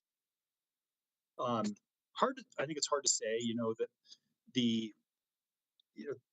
that if development started occurring, it would probably be at a lesser intensity and possibly lower value than what the city's seen in other parts of Northeast Aurora that have the benefit of full municipal services. But the timing, I couldn't even guess what the timing would be on development like that, because there's, the more competitive locations are the ones, on the highway with access, with infrastructure. Okay, thank you. Further questions or comments? Mayor? Councilmember Combs. Yeah, so a few questions. The uncapped wells, you said the city would be held harmless. So who's capping them and how much does it cost? Is my first question. Mindy's going to take this question. We'll go on mute here. The COGCC oversees the capping of it, and they do it as money becomes available. It's not like they get ahead of it. But it is something we could explore in the future, that if things are annexed, maybe we could require it of them. We're not sure, though. Maybe require the developer to address. Okay. I can't hear you that well, Brian, but I think I got the gist that we may be able to require it of the developer. So yeah, I mean, I think that's a concern, right? That we don't really know what we would be doing with 40 uncapped, improperly remediated wells, just in terms of health and safety impacts. Even though there's no residential, there's still going to be people working there, and there's still health and safety impacts to uncapped oil and gas wells. And then there's also costs. That's going to be a cost of development that has to come from somewhere. And so it's going to increase the cost to develop that area if someone does want to do so. So that's a concern for me. My other question is, well, I have one after this, but my next question is about transit. It's an issue that we've had closer in than this area. So just what kind of possible mass transit or more less greenhouse gas emitting transit opportunities can we even expect in an area that's this far out? And how does that correspond to the fact that CDOT is not looking at, expanding roads, widening roads, this kind of thing, as they're looking at how to fund transportation moving forward? So how does that impact our costs, I guess, because or if we're unable to do anything kind of transit oriented or mass transit related to this region? I don't totally know the answer to that, but I will take a stab at it. I think, our RTD has service standards that they look at that are comprised of population and job density factors, and they would have to look at this to determine if it met their standards and that they could feasibly provide, extend routes or create new routes to that area. Yeah, so again, I think that's a concern because it seems highly unlikely, considering the amount of Northeast Aurora that already doesn't have transit, that we're going to be able to get transit out there. And again, CDOT isn't trying to help us out with any type of funding if we're not also including multimodal and greenhouse gas reducing components to our transportation plans. So that seems like a concern, along with the already stated capital costs. It seems like they could end up being even more because we're not going to be able to get that kind of matching funds or support for that infrastructure. And then the final question is kind of along the same lines as Councilmember Bergen, which is kind of why do we need to do this now? Could we hold on to this study and look at expanding this boundary later? Or is it like now or never kind of conversation about expanding this boundary to this area? It's not a now or never situation at all. Obviously, this is a policy decision and a amendment to the comprehensive plan. This is something that in the future, if council wanted to not pursue it at this time, but in the future certainly could do so. I think the two downsides, I think, is one, we couldn't accept annexations from this area into the city if it's not within our planning area boundary. And secondly, our sort of major utilities and infrastructure planning, whether it's water, transportation, or others, would not factor this area necessarily into its models. So we wouldn't necessarily be planning long term for growth in this area. That could impact the types of investments and priorities and so forth, and ultimately serving the area. As I mentioned, the city can expand the planning area boundary, but each of the annexations comes in under its own process and under its own conditions and review and so forth. So that's continues to be totally up to council whether or not to accept the annexation itself at any time in the terms and conditions and so forth. Does that answer your question? Yes, thank you. Thank you. Let me just say that according to the presenter, that this area will develop under any circumstances. It will, and maybe the presenter would want to elaborate on this, but the statement was that it will develop, but at a lesser density in an unincorporated area versus in an unincorporated area. And you're never going to have mass transit with low density. It requires density to be able to have the volume to support it. And so again, this is all it says. And let me ask the staff, how long did it take from the start of this process to where we are now to go through and have this economic study that was paid for, I think, by one of the property owners? I believe it came to a study session earlier in 2022. At that time, council said proceed with the study and bring it back. So I think probably the study in earnest was maybe 6 to 8 months, maybe, to complete the study and get it to this point. Again, this doesn't require us at all to annex this area. It merely says that if a property owner brings a proposal to us that has merit, that we can consider annexation. Further questions or comments? Mayor. Councilmember Combs. I mean, Councilmember Connell. All right, thank you, sir. And I want to thank Daniel and Brian for the presentation as well. Seems like y'all put a lot of work into this. So I do have a couple of concerns. Number one is that, I guess the good news is that unlike the East Aurora annexation, it seems like this is going to, for the most part, cover its own costs. But y'all did express some uncertainty during the presentation. So you mentioned that our historical policy has been to not charge impact fees for non-residential development, which to me seems completely backwards, seeing as I think non-residential developments actually put more of a strain on our infrastructure than even residential development does. So I'd feel more comfortable with this if we revisited that policy before agreeing to move our boundaries. So that's number one. And number two, on the water angle, I saw that the cost was somewhere in the $500 million basically of water that we would need to acquire. Do we have an estimate on, I guess, what that looks like in acre feet, and whether or not that's something that we could potentially handle with our existing supply if we also engaged in water conservation efforts, to reduce our municipal use as it exists, especially as it pertains to lawns and maybe some other industry that we have in the city that frankly should not be in the city given its water usage. I think we'll pass that to Mr. Brown.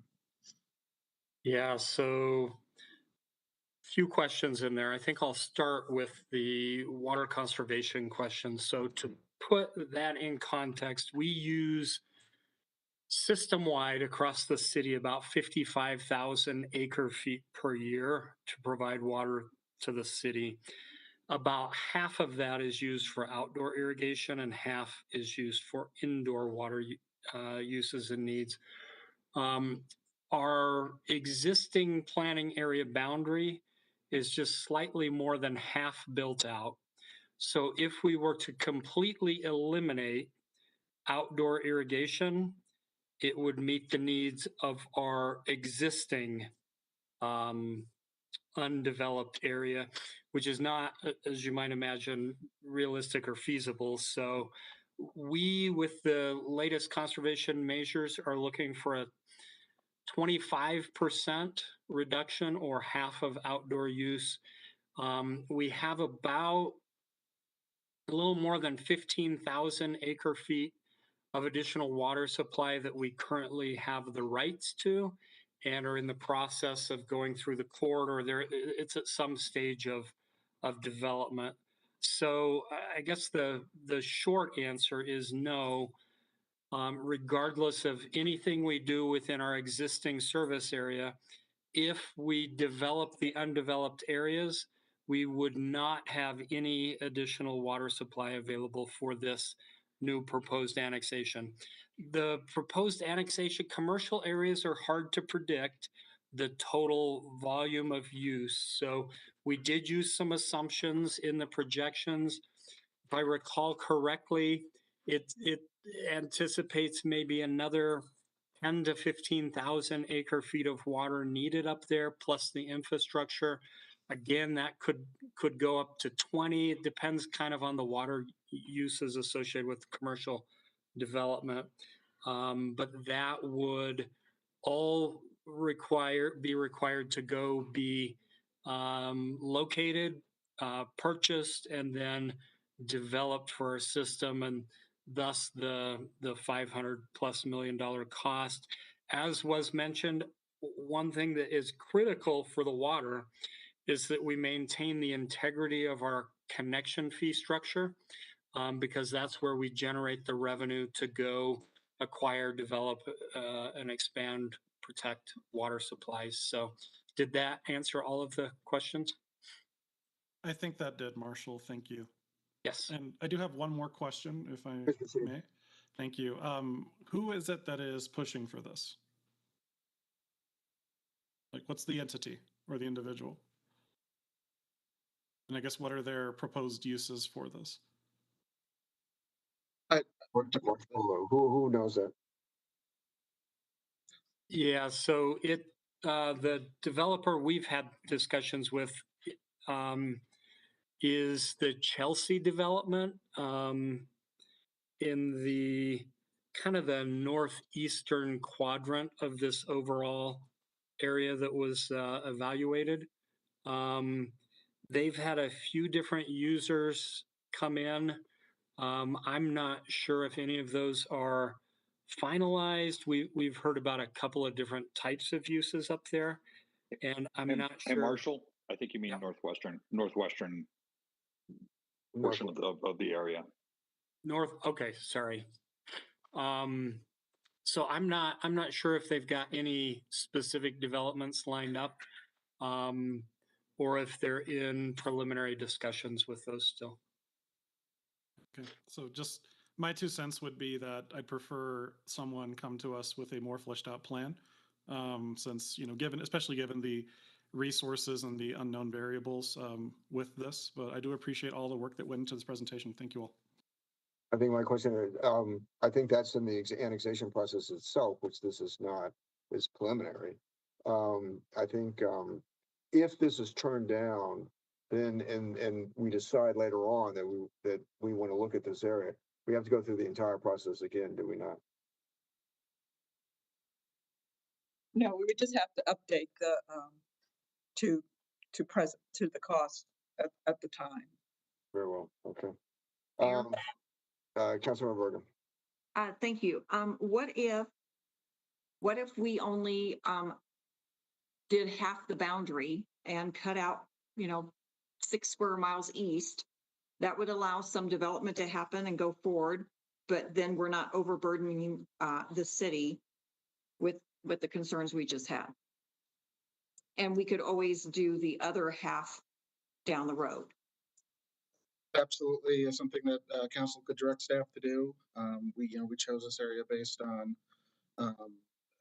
based on an area and the understanding of what the development potential was here adjacent to the Colorado airspace port. But if there's a smaller section that council wanted us to investigate, we could certainly do that.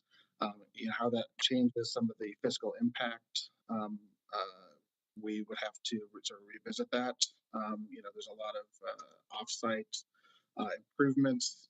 But wouldn't it lessen the cost if we only expanded it half, and so only that half could be annexed with applications? Wouldn't that reduce our burden?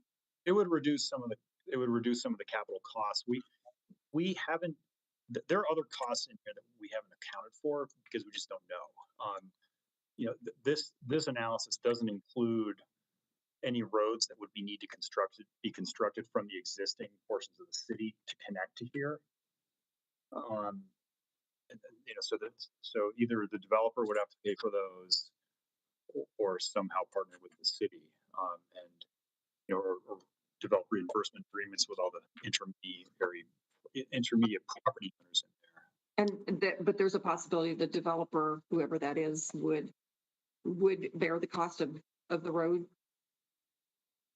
I'm not running a development pro forma for them, so I'm not sure what level of infrastructure cost they'd be able to bear, but it would be a significant amount of money. Okay, thank you. Further questions or comments?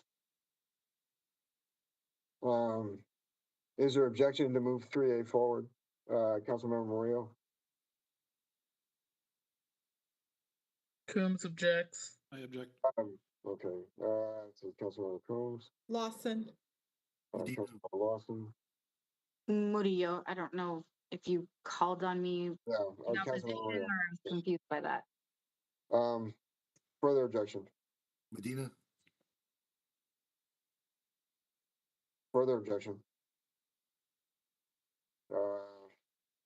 Well, Mayor, Councilmember Bergen. I guess my proposal wasn't really considered, or because I might vote yes for half of it. I think probably the better place to do that would be on the floor. Okay. To offer an amendment. Seeing the majority in support? Item number 3A will move to the floor. Item number 3B, state legislative update. Councilmember Lawson. Can we clarify?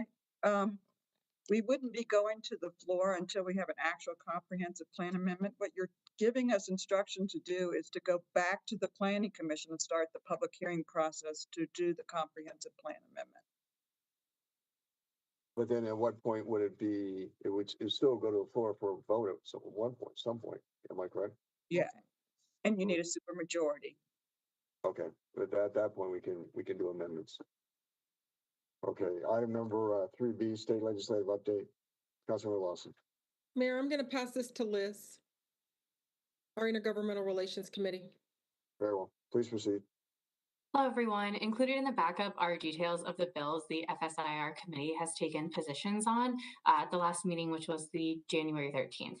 So positions taken of actively support were on bills Senate Bill 23-001, Authority of Public-Private Collaboration Unit for Housing, and Senate Bill 23-018, Ongoing Funding for 911 Resource Center. Support if asked position was taken on Senate Bill 23-003, Colorado Adult High School Program, and House Bill 23-1017, Electronic Sales and Use Tax Simplification System. Does the mayor or city council have any questions regarding these bills or the positions taken by the committee? Questions of staff? Seeing none, is there an objection? Seeing none, then that'll move forward. It doesn't go to the floor, but that council supports. Item number 3C,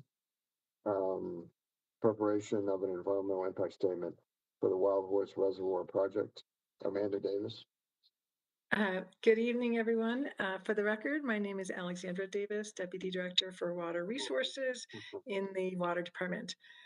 This item is a contract that will presumably and hopefully go to the full council for a vote to enter into the contract with the Bureau of Land Management.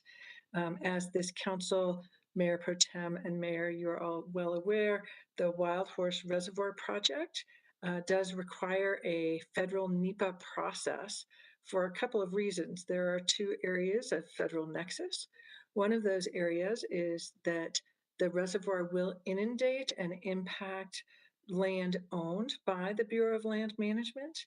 And the second area is that, and the second federal nexus is that much of the private property is underlain by federal mineral rights. So we have to accomplish a federal NEPA process, which is the National Environmental Policy Act. And this contract allows that process to really begin. It talks about what the different responsibilities are between Aurora as the project proponent and the BLM as the sort of arbiter of the NEPA process.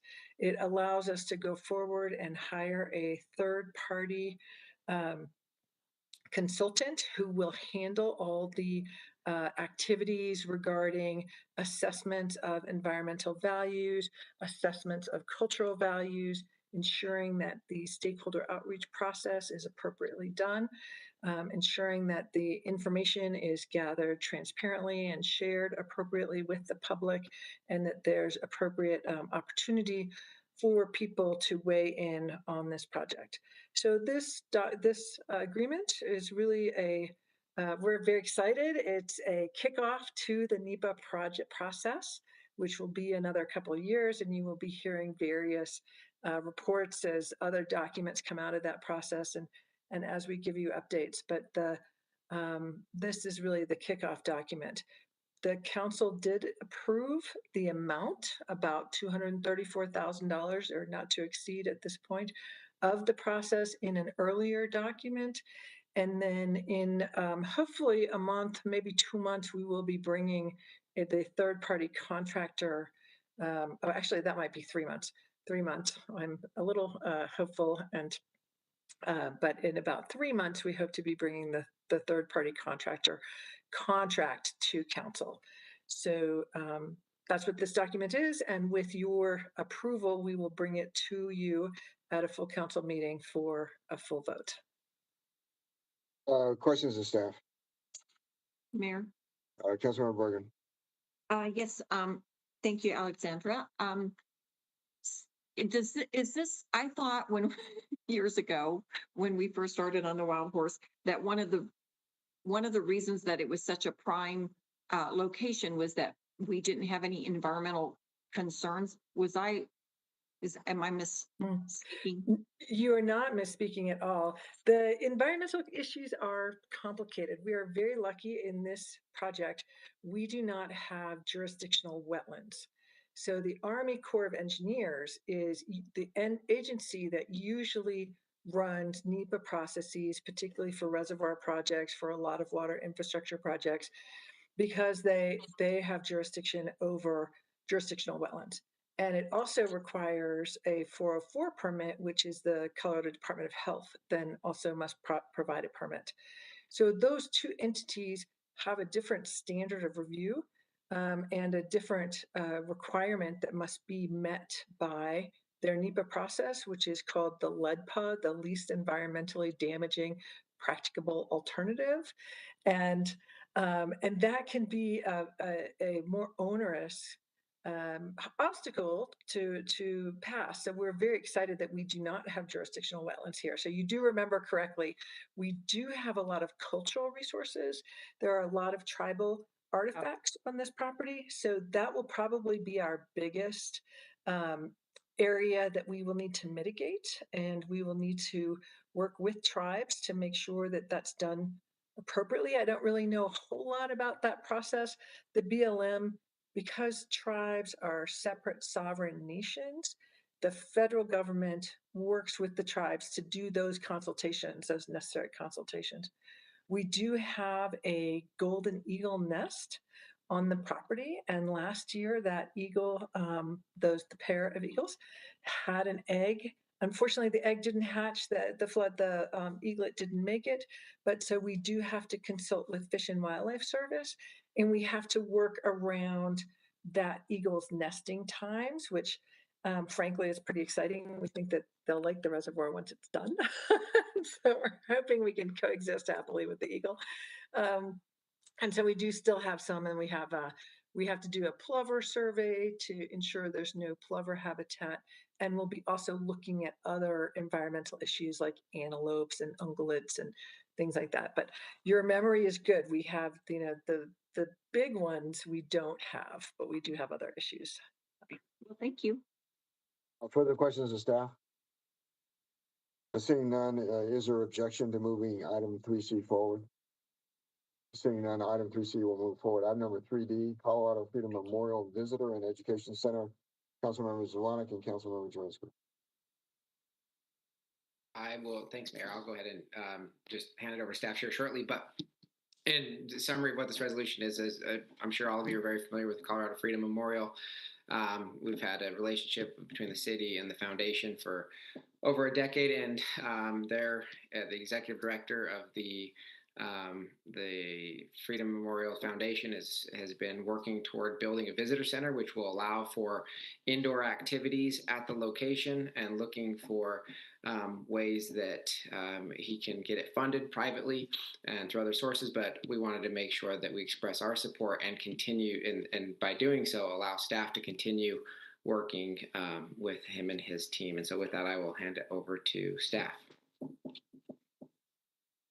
Thank you, council member. Good evening, Mayor and members of council. My name is Kurt Bish. I'm a planning supervisor in the Parks, Recreation, and Open Space Department. This item on the agenda pertains to a draft resolution for consideration by council, and it's in support of the proposed visitor center and educational center at the Colorado Freedom Memorial site, which is located in the city's Spring Hill Community Park.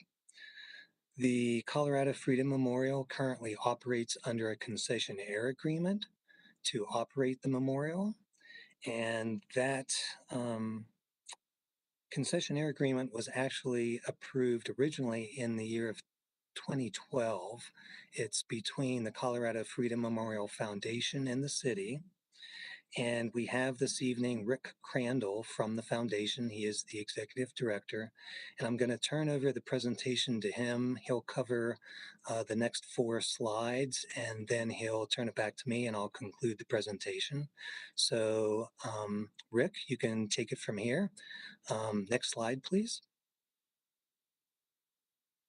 And Kurt, thank you. And hey, everybody, it is great to see you at work, hard at work, and doing good for the city. Thank you very much for giving me a little bit of time here tonight. So the Visitor Center vision, and really we refer to this project as the CFM Center, so to simplify it. And what it does is it expands our presence out at Spring Hill Park.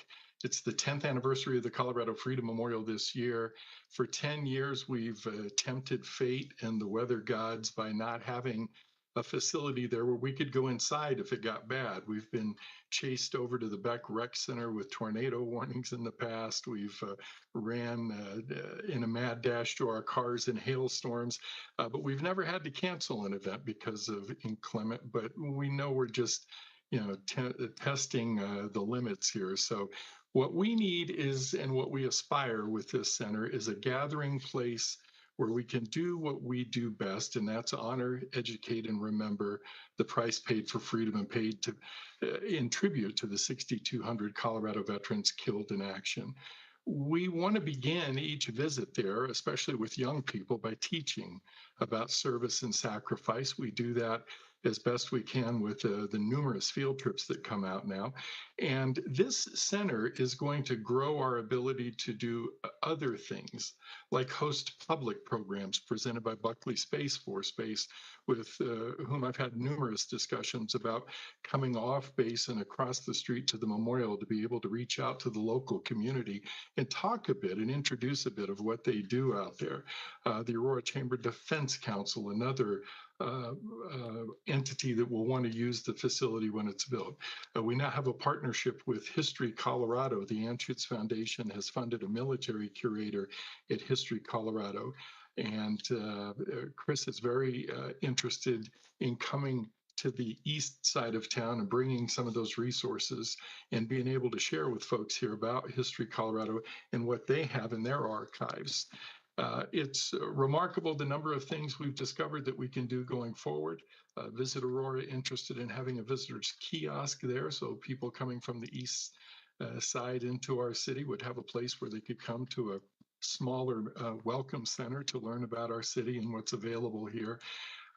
So it goes on from there to the things we can do. Most important to us, it gives us a starting point for those Gold Star families that come to the Colorado Freedom Memorial to see their loved one's name on the glass panels. Next slide.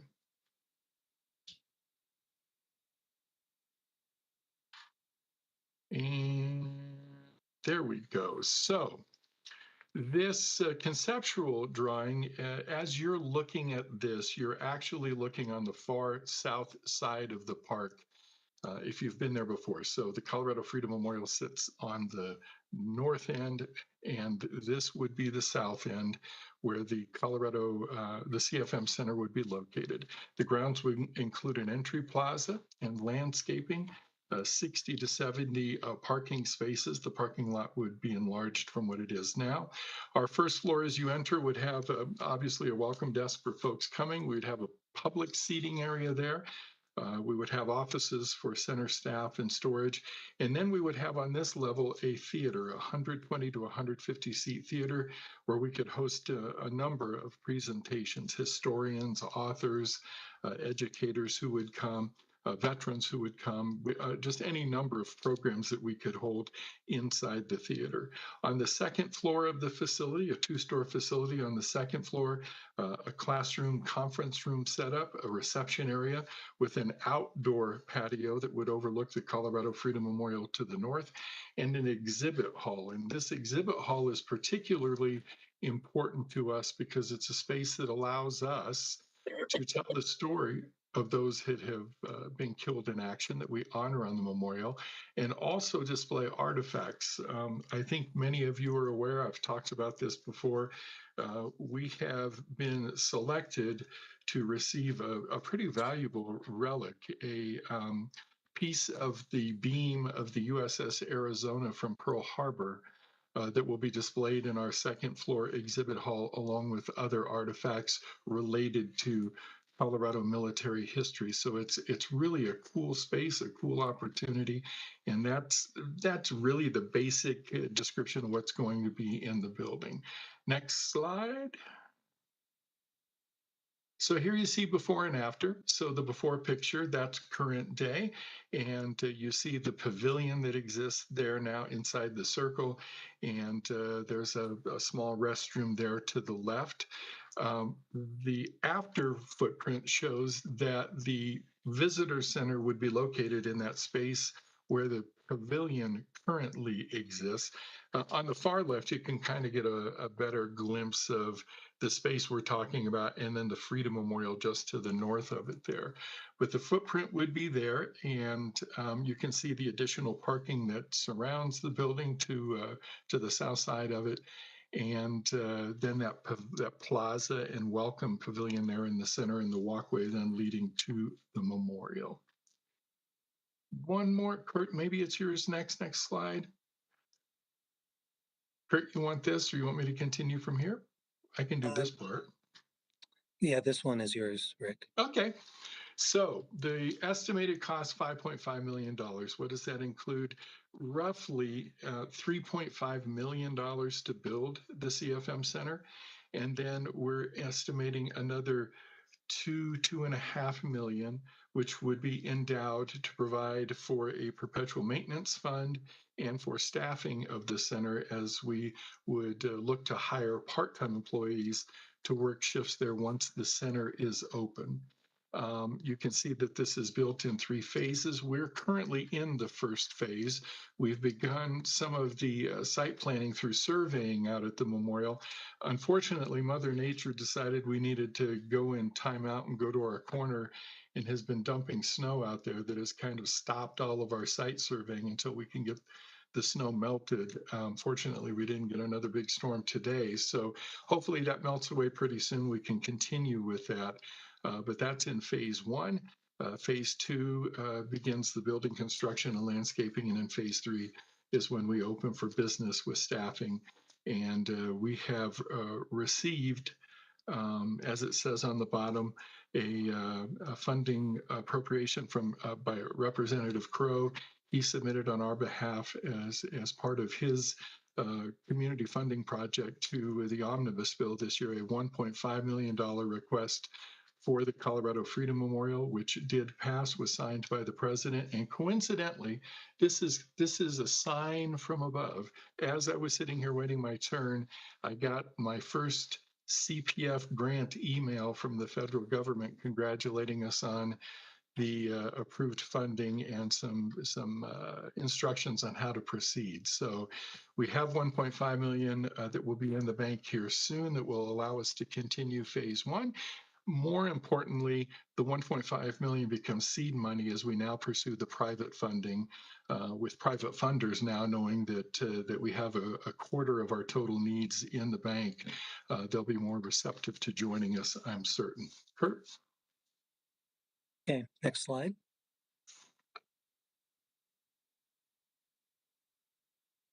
So on this slide, we have identified some major steps that need to be taken for the CFM Center to advance. First and foremost, because the parkland that the memorial is located on was both acquired and improved using Arapahoe County Open Space Program funding, we need to continue to coordinate with Arapahoe County to understand and fulfill requirements related to mitigation of the impacts that the project would have on the park site. Secondly, to comply with city code requirements and zoning regulations, we need to go to the Planning and Zoning Commission for conditional use approval. This is because the proposed building use is not a use permitted by right by the Park and Open Space Zone District for this site. Thirdly, we need to take an amendment of the Park Master Plan for Spring Hill Community Park to the Parks and Recreation Advisory Board. And the reason for this is because the current master plan does not anticipate a visitor center in the memorial or within the park. So we would be amending it to introduce that use within the master plan. And then lastly, we would go before City Council for an amendment to the concessionaire agreement that I spoke about earlier. And that would give the Colorado Freedom Memorial Foundation the right to pursue the construction of that project. And we anticipate that that last step will be closer towards the end of this process, and a future slide in this presentation will talk about some timing that we have in mind. So next slide. So city staff and the foundation have been collaborating on this project for about the last 6 months. We started some discussions about June, late May, early June of last year. And we've also made some informational presentations to both the Parks and Recreation Advisory Board as well as the Parks Foundations and Quality of Life Policy Committee. We anticipated going through some design process and advancing this project and then going to council later in the process. But Rick thought it would be beneficial to have a resolution of support from council, if council supports this, in order to help with the fundraising campaign. So Rick has, initiated a campaign to raise some funding to make this project happen. And as I mentioned, we also have had some discussions with Arapahoe County regarding the requirements that they will place upon the project in order to mitigate the impact that this project will have. And then I guess that's all for this slide. So let's move on to the next one, please. Thank you. Another consideration that I was going to mention during the last slide, but it's covered here, is that we are talking about, kicking around the idea of potentially naming the Colorado Freedom Memorial site and having it officially designated as a separate park. So to proceed with that, we would of course need to follow the city's policy for naming a city-owned city park, and that requires approval of a name by the Parks and Recreation Advisory Board, as well as that name being advanced or recommended to the city manager's office, and then ultimately the passage of a resolution by City Council. Next slide. So we think that the steps necessary to bring this project to fruition will take through probably the third quarter of this year to complete. And this slide breaks down those steps or requirements into the three various quarters. The first being, of course, talking about the fundraising campaign. Rick will continue with that. At the same time, Rick did initiate the consulting services from Galloway to Galloway and Company, which is an engineering company that will provide design, engineering, and construction services for the project. And they have started that design, as Rick mentioned. They've been out there to collect survey data, which was hampered by the snow events. So all of this schedule is also weather dependent. So we're hoping for good weather, not just through the winter, but through the spring as well. But also in the first quarter, we will continue to coordinate with Arapahoe County on their requirements. In the second quarter, we envision referring this project to the Buckley Space Force Base. We did have some original or initial conversations with the base officials already on this project, but that was before we had more refined design plans and construction drawings in hand. So once Galloway and the foundation get to the point of having a site plan and some construction drawings for the building, we will forward those to the Space Force Base to ensure that this project will remain compatible with base operations. We will then also, after that happens, we'll pursue the public hearing with the Planning and Zoning Commission to seek conditional use approval for the building in the park, and also hopefully get that final approval from Arapahoe County as to what we need to do to mitigate the impact.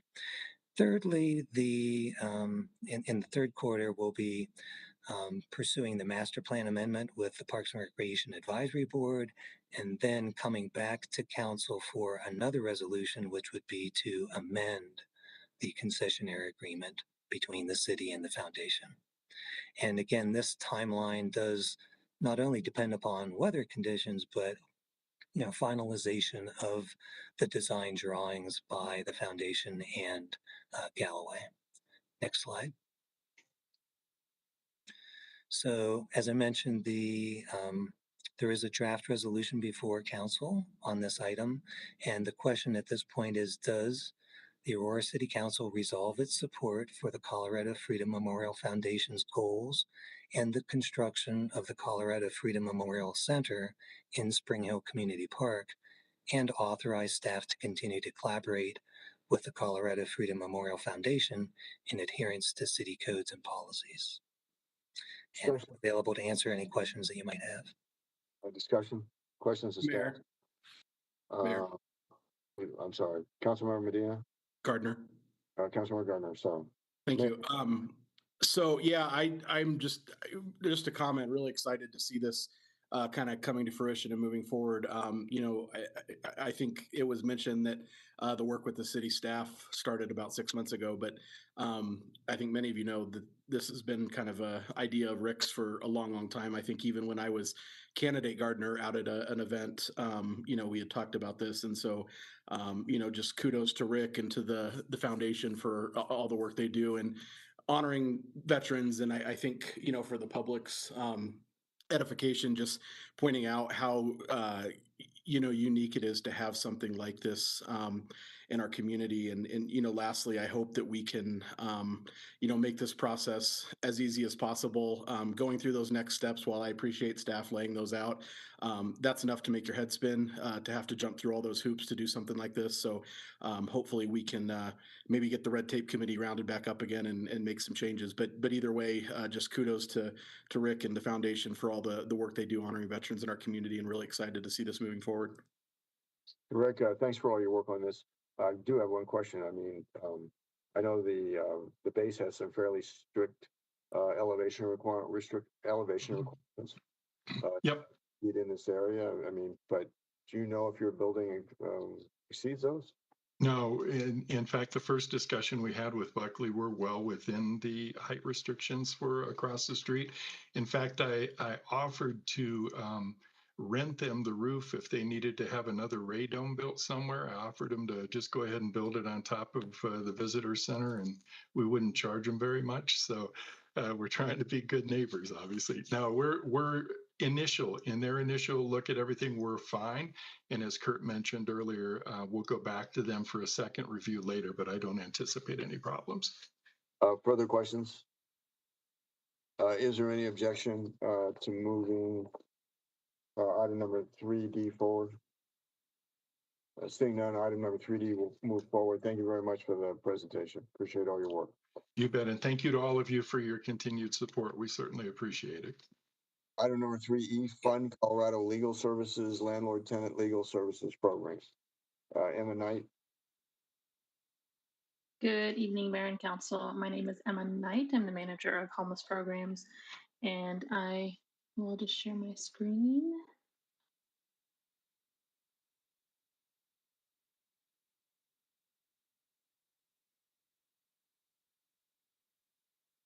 Right. And are you looking at my screen or at the, We see the presentation. Was it the correct one? Did I just mess it up? Nope, You're good, Emma. I'm good now? Okay, great. Thank you. Just making sure. All right. Well, thank you for having me. I will just be doing a really brief presentation on a resolution to support the Colorado Legal Services Eviction Project intergovernmental agreement with Colorado Legal Services and Adams County. So just some quick history on this. In 2018, Colorado Legal Services received funding from a collaboration of cities from Adams County, as well as Adams County and North Glen, to create an eviction, defense, and housing assistance legal services pilot program. The goals of this program were to reduce preventable evictions, mitigate eviction-related consequences, and connect tenants with community resources. In December of 2020 and early 2021, all of the members of the IGA approved a continuation for this fund to continue the program. And it was budgeted for $25,000 last time, and that is the budget that we have still available for that at this point. And as a side note, Arapahoe County also started the same program with Colorado Legal Services in 2021. They are paying for that themselves with $1.5 million of their own ARPA funding, and that's going to be going through December 31st of 2024. And so far with Arapahoe County, they've had 491 cases in Aurora just in 2021. So for 2021 to 2022, for the Adams County IGA, we had 98 clinic cases for that year, and they had 116 other Aurora cases that were not part of the IGA or that specific clinic, just showing that they get cases from us otherwise as well. And as you can see on here, there's a breakdown of what the other cities pay and how many clinic cases they've received. And from experience, I have sent several folks, referred several folks to this program, and they've had really good reviews from it. And it's been really great working with Colorado Legal Services and just having this as just another resource for our citizens. So we as staff are just recommending that we continue this funding for Colorado Legal Services through December 2024. Again, this is already in the budget. It wouldn't affect our budget at all. We have this $25,000 available. And we are just asking that council move this resolution to a regular session. And that's the end of my, yep, thank you. Questions of staff? Discussion? Is there any objection to moving item number 4E forward? Seeing none, item number 4E will move forward. Item number 4A, Civil Service Commission vacancies, Katie Rodriguez. Yes, Katie Rodriguez, City Clerk. We have one current vacancy from Harold Johnson on the commission. He resigned in December.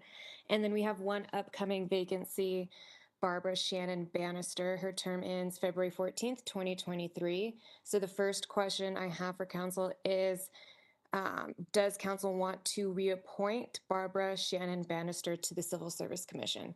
If you say yes, you want to move this forward, it'll go to a regular council meeting, or you have the option of going through the entire interview and appointment process. Is there any objection to moving Barbara Shannon Bannister forward to the floor? I object. Jurinsky objects. A further objection? Zvonek. Zvonek, further objection? Seeing none, Barbara Shannon. Just a question. Councilmember Bergen. So then we would only be interviewing for one spot instead of the two? That's correct. Clerk Rodriguez. Yes, that's correct. So we have Harold Johnson, like I said, is the current vacancy. And after this, I'll be presenting the proposed interview schedule for council to support or approve. Barbara Shannon Bannister, you can either choose to move forward with her reappointment or include that second vacancy in this interview and appointment schedule. And is it a 3-year term? Yes. Is there a further objection to moving Barbara Shannon Bannister forward to the floor? Councilmember Zavonic, Councilmember Jurinski in opposition. Is there a further opposition? Seeing none, the name of Barbara Shannon Bannister will move forward to the floor for consideration.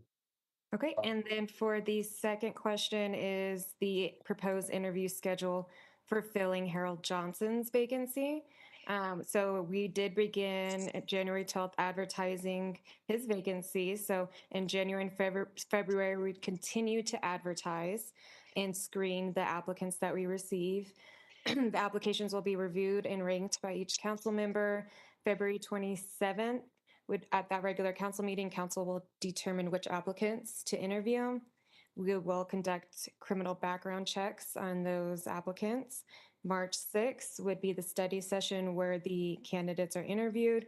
And then March 13th would be the appointment of the commissioner. Questions on the process? Is there objection to the process? Then that's the way we'll do it. Thank you, Katie. Okay, thank you.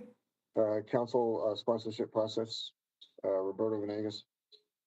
Good evening, Mayor, Council, Roberto Venegas, Deputy City Manager for the record. I'm bringing forward an item that came at the request of the council. As you recall, during the winter workshop, there was, I believe, a request that Councilmember Sundberg had received from the community college, which spurred a conversation about how we receive, or how the council and mayor receives requests for sponsorships, small projects, various items that come through. And historically, for those who have been on the council longer, as you recall, generally a council member would bring those forward. We would take that out of a contingency budget that the council has in of $15,000 approximately every year. And a council member would bring that forward. It would be a discussion at a study session, and we would fund or not fund. They generally were for small items, turkey drives, buying a table at a banquet, etc.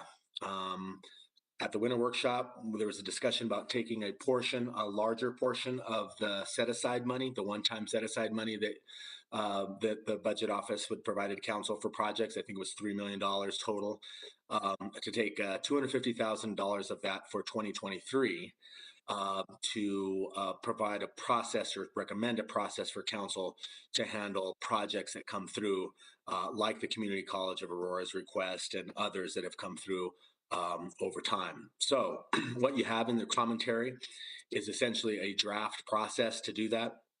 Yeah, again, I will reiterate that this money is not in the budget. So moving forward, we'll have to figure out if you want to continue doing this in 2024 and subsequent years. But at the winter workshop, the council had asked to take a portion of that set aside money for this process. So that is what is proposed in your commentary. I will not go into great detail. I'll just highlight. Essentially, it's 2 cycles of funding that will be made available for you to provide to constituents and others. We would probably include this in the council website, a link to have folks submit their projects for consideration by the council. Projects would be accepted from the following nonprofits who are proposing a project within the city of Aurora, or a program directly serving Aurora residents and visitors, public entities proposing a new or additive projects or program to directly benefit Aurora residents, so a public entity like the Community College of Aurora, or for-profit entities proposing a project or program to be implemented for the benefit of Aurora residents and visitors. The eligibility of the requirements are very straightforward, very simple. A Form 990 with demonstrating 501c3 in good standing. If they're a business, a for-profit, then a current business license, also in good standing with the city of Aurora. An organization or business located in the city of Aurora.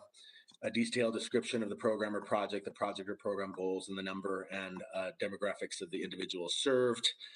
A proposed budget, and a grant report at the end of the funds being spent or program completed. We do not have an application. We wanted to first get council's reaction, so we could certainly devise a more detailed grant application, but we weren't going to be as onerous because these would be smaller amounts. So we didn't want to provide more effort than folks needed to do in terms of that, but we wanted to have some base level of information that they would provide. We're proposing a review committee of one staff member and 2 council members to review any applications and provide those recommendations to the full council for approval or not to approve them. 2 grant cycles. You have $250,000, so $125,000 in the spring and $125,000 generally in the fall that would be released in those cycles. And the timelines are included in the proposed and the commentary. We would accept applications for generally about 3 or 4 weeks in March, have eligibility and determine an applications reviewed in late March up to mid-April, and then we'd bring those grant recommendations to the study session on May 1st. Cycle 2 would have the similar timelines in terms of how we would receive them. Communications is one area where this is a little different, I think, from an ARPA grant cycle where we're really trying to push out dollars. I think this is really seen as contingent, one-time projects that are coming through. So I don't know that we, staff would recommend pushing this out in advertising. You will probably run through your 125,000 cycle like that, and you'll have a lot of folks that you're not funded. So these are really just for banquet tables, sponsorships, small programs, one-off. So it would be our recommendation that we put a link and describe the program and application on the city council websites, provide a link for you to provide to your constituents and to see how you see fit to provide that for your platforms, and see what we get in that first cycle. Understanding that it may be oversubscribed, as most of these programs usually are. But with that, I will stand for questions. This is just a draft. It's simply a process for you to be able to start having more of a criteria to receive some of these requests that you tend to get from time to time, and a source of funding for how to distribute it that staff can assist with. So with that, I will stand for questions, Mayor. Mayor, I have questions, Mayor. Councilmember Lawson. Thank you, Roberto. So I looked at the backup and you explained it. I've been working, I just have an example. I've been working with a constituent since last year, and she ordered a dumpster that she's actually paid for out of her pocket to clean up her neighborhood. This is kind of a one-off. So I guess, with her taking this out of her own pocket, is that something that could be applicable to this, although you don't have it on here? Or is that something that I should go through the council through the contingency process? Because she couldn't I guess the neighborhood beautification, they basically didn't have any more funding for her. But she actually took this out of her own pocket to do a cleanup of her own street that she paid for a dumpster. And so that's benefiting not only her, but the whole neighborhood or that part of the community that she lives in.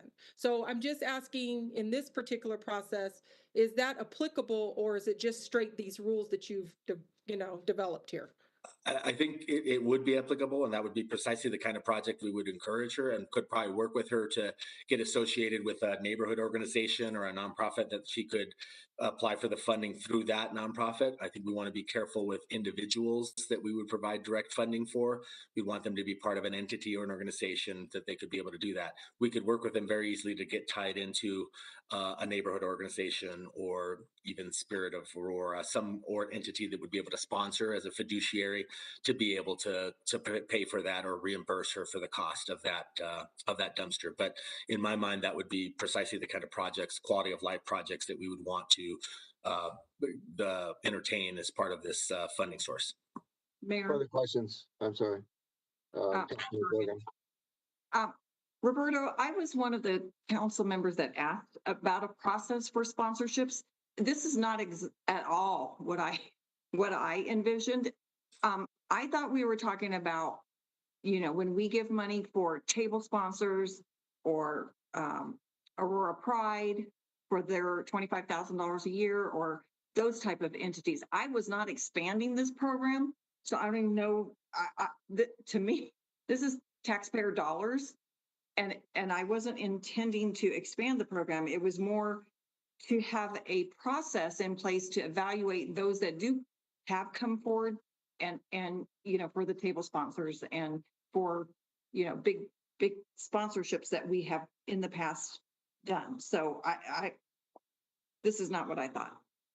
So just to address that briefly, as I mentioned, you only have $15,000 in your contingency budget. So part of what started this conversation was Councilmember Sundberg bringing forward a request from CCA, which was well beyond that amount. And so when we revisited our notes, and we may have been off base here, I thought when Budget and I went through the notes from the winter workshop, I thought the direction was we need to have a process to handle a lot of, the process in and of itself that you're describing with what you do in the contingency fund. And you could simply use this process for, or some version of this for just the $15,000. If that would be the preference of the council, we can do that. But I think the direction that we had is for the council in our notes to set aside $250,000 for these kinds of projects. I may have been mistaken, but that's what we had in our notes in that conversation. It's been a while, so if I'm mistaken, I apologize, but I thought that's what we were. That might be what, I don't remember what, if that came out of the workshop, but Sure. I have had discussions with Jim Tromley, and I think I have emails going back and forth with him, and it was simply to have a process for those current sponsorships that we have year after year. We get some that come to us, and it's, do we have the money, and should we be approving them every single year, or is it supposed to be, a one-time project, and then they're to self-fund in subsequent years in terms of fundraising. So this is taxpayer monies. Now we're opening up to $250,000. Could that money be used, to fix the fences in our city? Sure, absolutely. And if the council does not want to move forward with that, we can do that. There certainly is $15,000 in the contingency budget, and we can provide the projects that have come through historically and how you've handled them in the past. As I mentioned, you've generally just council members brought them to study session. They've voted a majority to fund or not fund, and if there were any items that we see reoccurring, but I think most of those have been added into the budget as line items that as I understand. If there's others that were kind of one-offs here and there, like the Pride event and others, we've handled those separately. So, but I'm happy to look at projects that are coming through and review historically, if you'd like to have those included in the council budget from year to year. But Jim, where did Pride money come from? Say that again. I didn't hear the question. You said we only have 15,000 in contingency. So how do we do the Pride money? I know a lot of it's in kind. My understanding is and Councilmember Coombs can correct me if I'm wrong, is we've generally made those requests during the budget cycle, and we've added that as part of the PROS special event budget and not as part of the contingency budget. Further questions or comments? Mayor. Councilmember. Yeah, so I think the two things are getting conflated. Councilmember Bergen and I had asked last year at last year's budget workshop, we had asked Jim, and then we've had some ongoing conversations with Jim about what event sponsorships might look like, so that we're not having it be just kind of this one-off thing, so that we know what our process is, and to set aside a certain amount of money for those special event sponsorship requests separately from the contingency budget, or combining it. I don't think we really cared either way. We just, for events specifically, we wanted a process. And again, we asked for that over a year ago. So at some point, I do think we should revisit that conversation, because if we get every person who wants an event coming to us, and then it seems like we're being unfair by saying, okay, these people get theirs supported and these people don't. But these are two separate things. This is something else that was brought up at this year's budget workshop. And so, I support this. I think it's worth looking at. Quality of life improvements are important and they're not always fit neatly into our departments and their budgets. But I would like us to also go back to that conversation that Councilmember Bergen and I have been asking for over a year. Thank you. I think that, I appreciate the work that Congressman Crow does in terms of earmarks, but I don't know if we should get involved in the earmark process, and that's what this feels like. Further questions or comments? Well, if I Mr. Tallman. Mayor, yeah, I have been talking with both council members about some sort of program for dealing with these requests that do come to council from time to time. And I believe that, both were kind of asking for some sort of process for dealing with these. And so this is what we came up with. And if we want to revise or scale it down, that's fine too. But we thought we were being responsive to the fact that we do get requests like the Community College of Aurora request and others that do come in from time to time. So we can take a step back and talk with both council members about kind of reshaping this. Okay. And I would urge that. I would urge that this go back to the drawing board. And I think $250,000 is too much. Further questions or comments? Is there objection to moving this forward? Mayor objects. Further objection? I object. Further. We could work with Councilmember Coombs and Councilmember Bergen, bring back a revised version for the next study I session. think I'm trying to get a sense of where we are right now. Councilmember Bergen, Mayor Pro Tem Gardner. I'm sorry. Mayor, I just have a quick point of clarification. Councilmember McConnell. So did you basically put forward a proposal to have this come back around, or are we still just voting on the original? Because I suspect council would probably be okay with this coming back, and it seems like the sponsors were in favor of that as well. So I'd like it to come back and okay. I'd like it pared down, but let's have it just come back and allow some more work on it. Yeah, I see agreement, but all right. Okay. Councilmember McConnell. Zavonic. I agree with the coming back. Yeah. Okay. Very well. Majority have arisen, and so it will come back. Hopefully pared down, but it will come back. Okay. 5A, ARPA nonprofit grant program due diligence. Good evening, Mayor and Council. Christina McClellan, Grant Development Manager. And I can share some slides here if I can.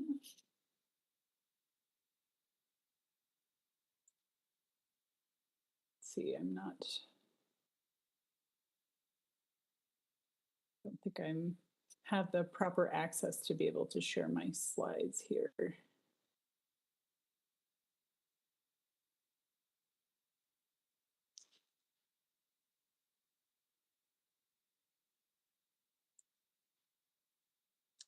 I apologize.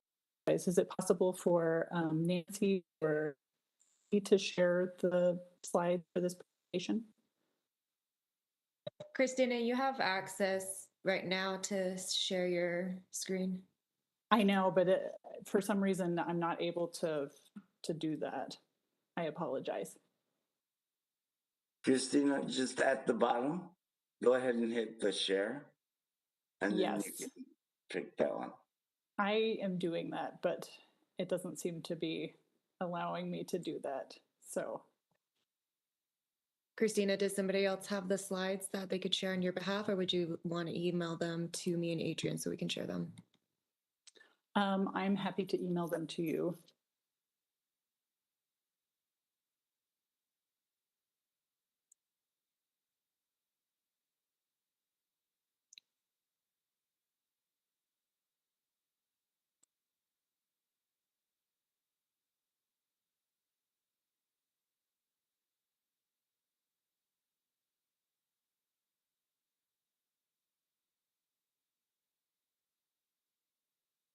Thank you, Nancy.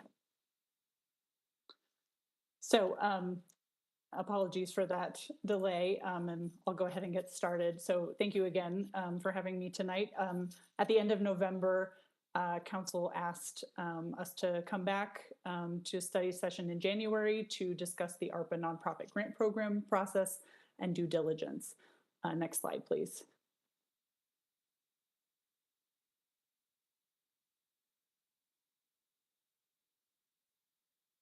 Can we go to the next slide?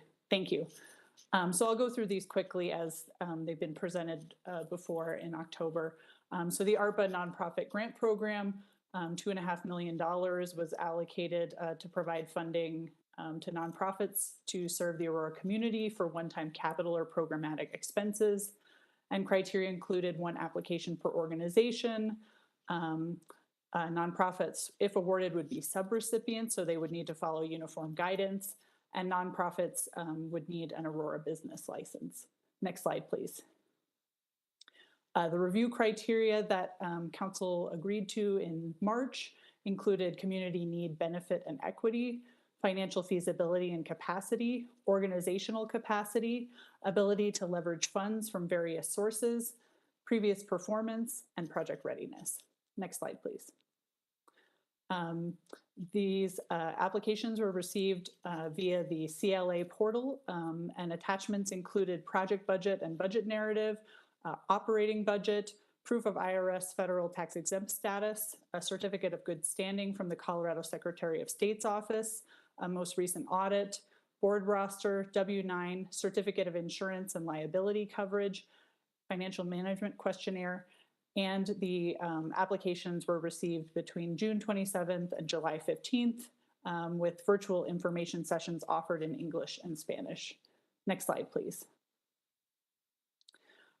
50 plus applications were received requesting over $6 million, and the review process included vetting of eligibility, good standing and risk level, and staff review using a multi-department group of staff members using the criteria, and then final review of risk level. Next slide, please.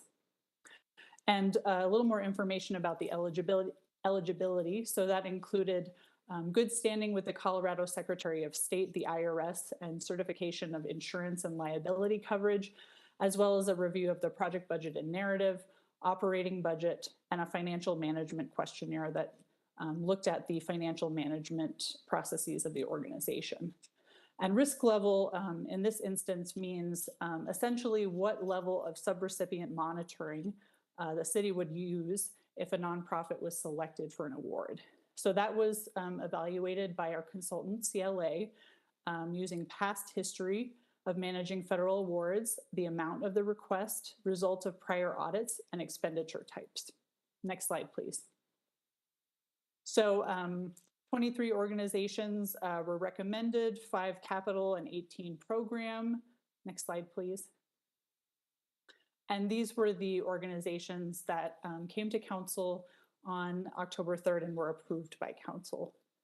Next slide, please. So the question for council is, what additional due diligence does council wish staff to perform? Thank you.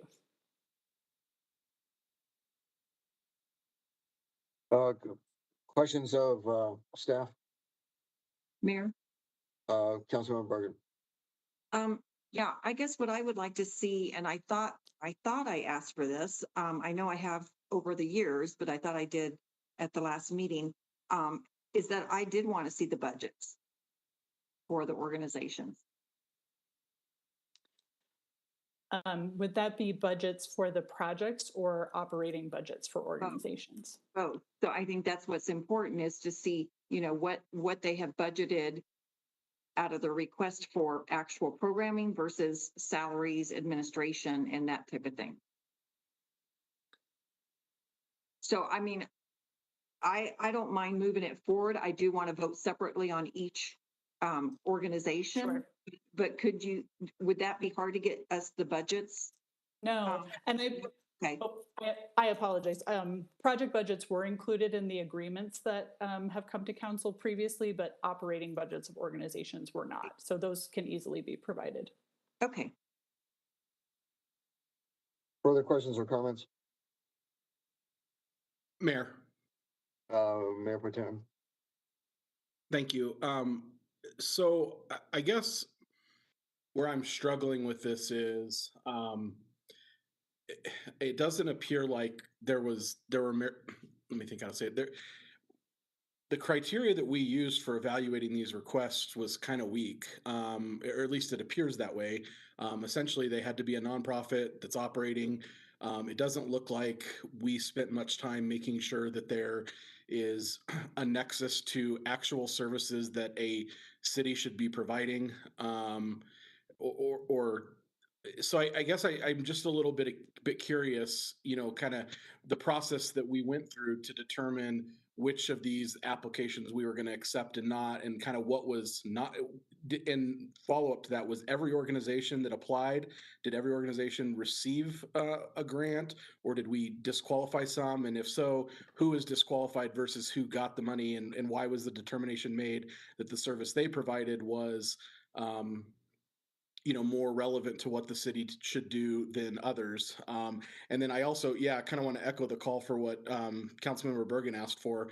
Last council meeting, we had a group that, we drug over the coals about what their CEO makes. And I don't see that question being asked of any of these nonprofit organizations. And in many cases, they're getting several $100,000 as well, and not bringing tax revenues back to the city. So there just seems to be a little bit of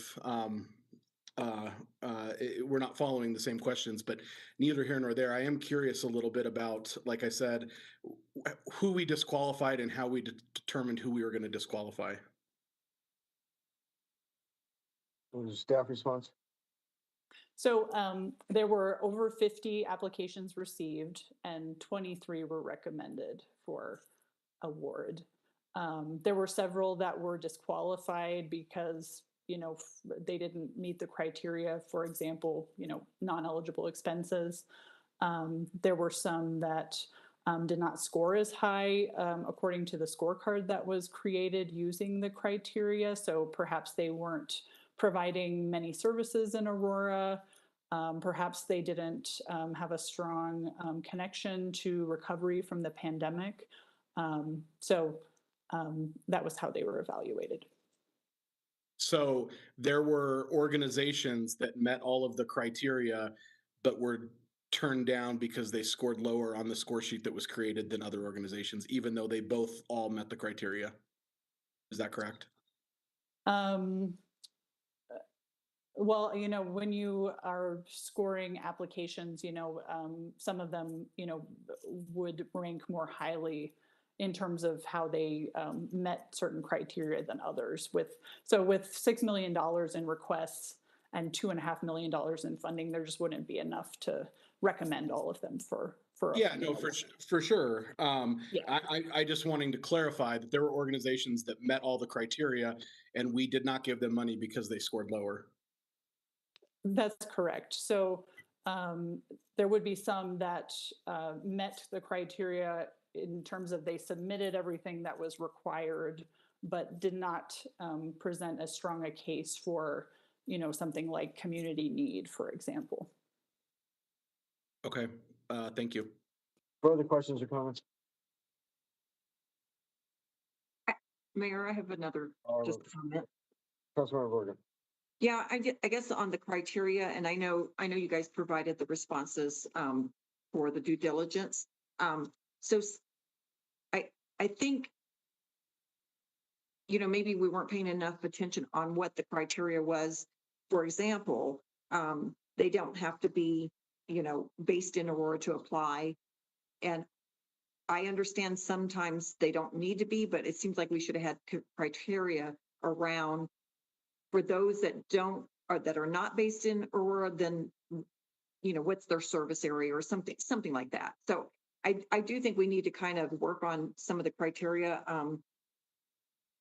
Personally, giving money to a personal residence again, we didn't exclude that as a criteria, but I think we should have. So just wanted to add that.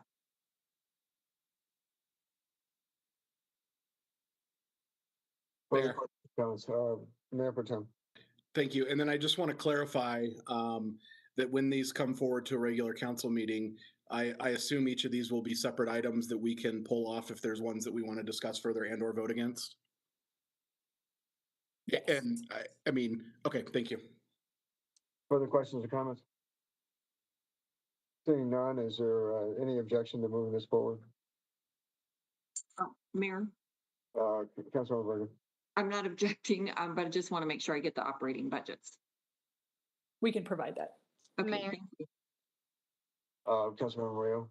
Yeah, I was just wondering which council meeting this would be coming to. Is it the 30th, which is our next one, or 2 weeks from then?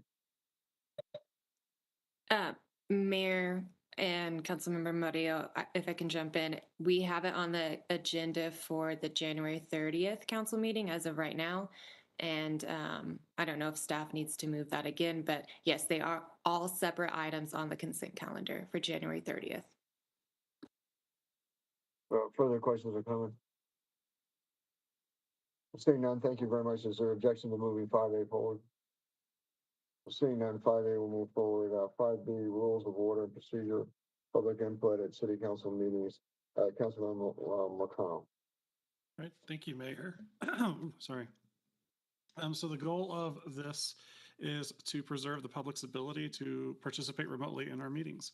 From what I've heard from residents and just my own personal experience, this is an accessibility issue that other governments have found ways to preserve even after, COVID protocols sunset. So the cost for our existing method is already in the budget, but staff is looking into process improvements and cost savings so that we can provide this service internally without having to, go with a fairly costly contractor to manage our calls. And with that, I will defer to Roberto or any other staff members who would like to comment on where we're at. Further comments from staff? I think Councilmember Marcano explained it, and the backup provides other information with regards to the service. Staff is in the process of looking at options for how we would handle should the council want to continue the phone line service or adopt this council rule for options for staffing, taking that in-house, as Councilmember Marcano indicated, or having a hybrid version of what we do now with CRL, which is the vendor that provides the call-in and the staffing. We are looking at those options of costs and fiscal impact to be able to provide that prior to any formal actions by the council. Further questions or comments? Seeing none, is there any objection to moving 5B forward? And seeing none, 5B will move forward. 5C, rules of order and procedure, motions in debate. This resolution would end call for the question. I think that, I would hope that debate wouldn't be abused in a filibuster, but I do think that if given the people being redundant and repetitive, that versus cutting off debate, where not everybody has a chance to at least comment one time on a particular issue, then I think that I'd rather err on the side of giving people the right to speak. Correct. Discussion. Mayor? Councilmember Bergen.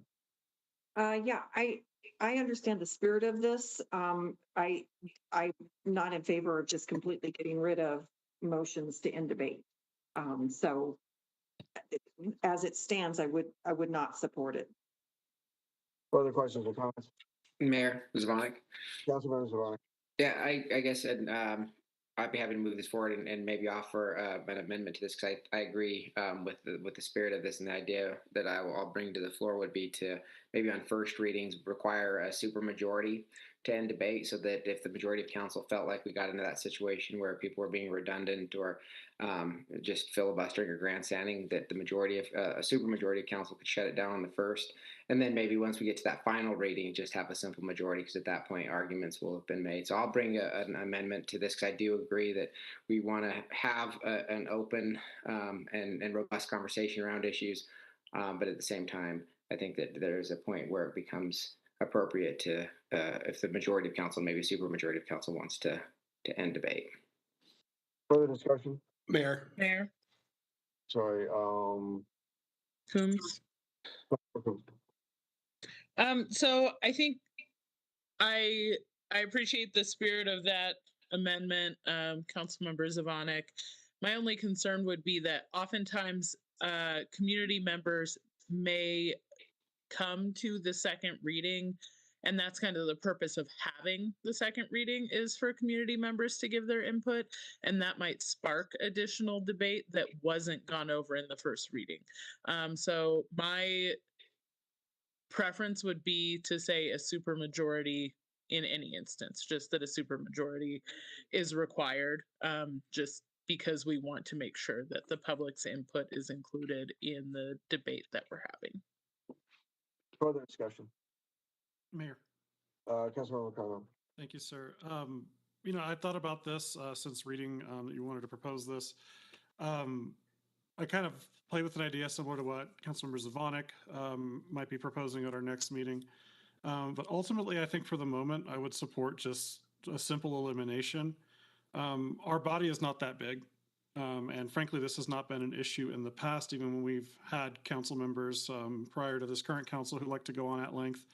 And God, in all the, 8+ years now that I've been attending city council meetings, even when folks would go back and forth, sometimes there would be lengthy debate and some back and forths, and it wouldn't always necessarily be the most productive, but, you know, I don't think that the question was ever called for more than a handful of times, I think, over that entire period. So my preference would be to just simply abolish. I mean, it's sad that we even have to abolish the rule, because I do think it would serve a purpose to end a filibuster.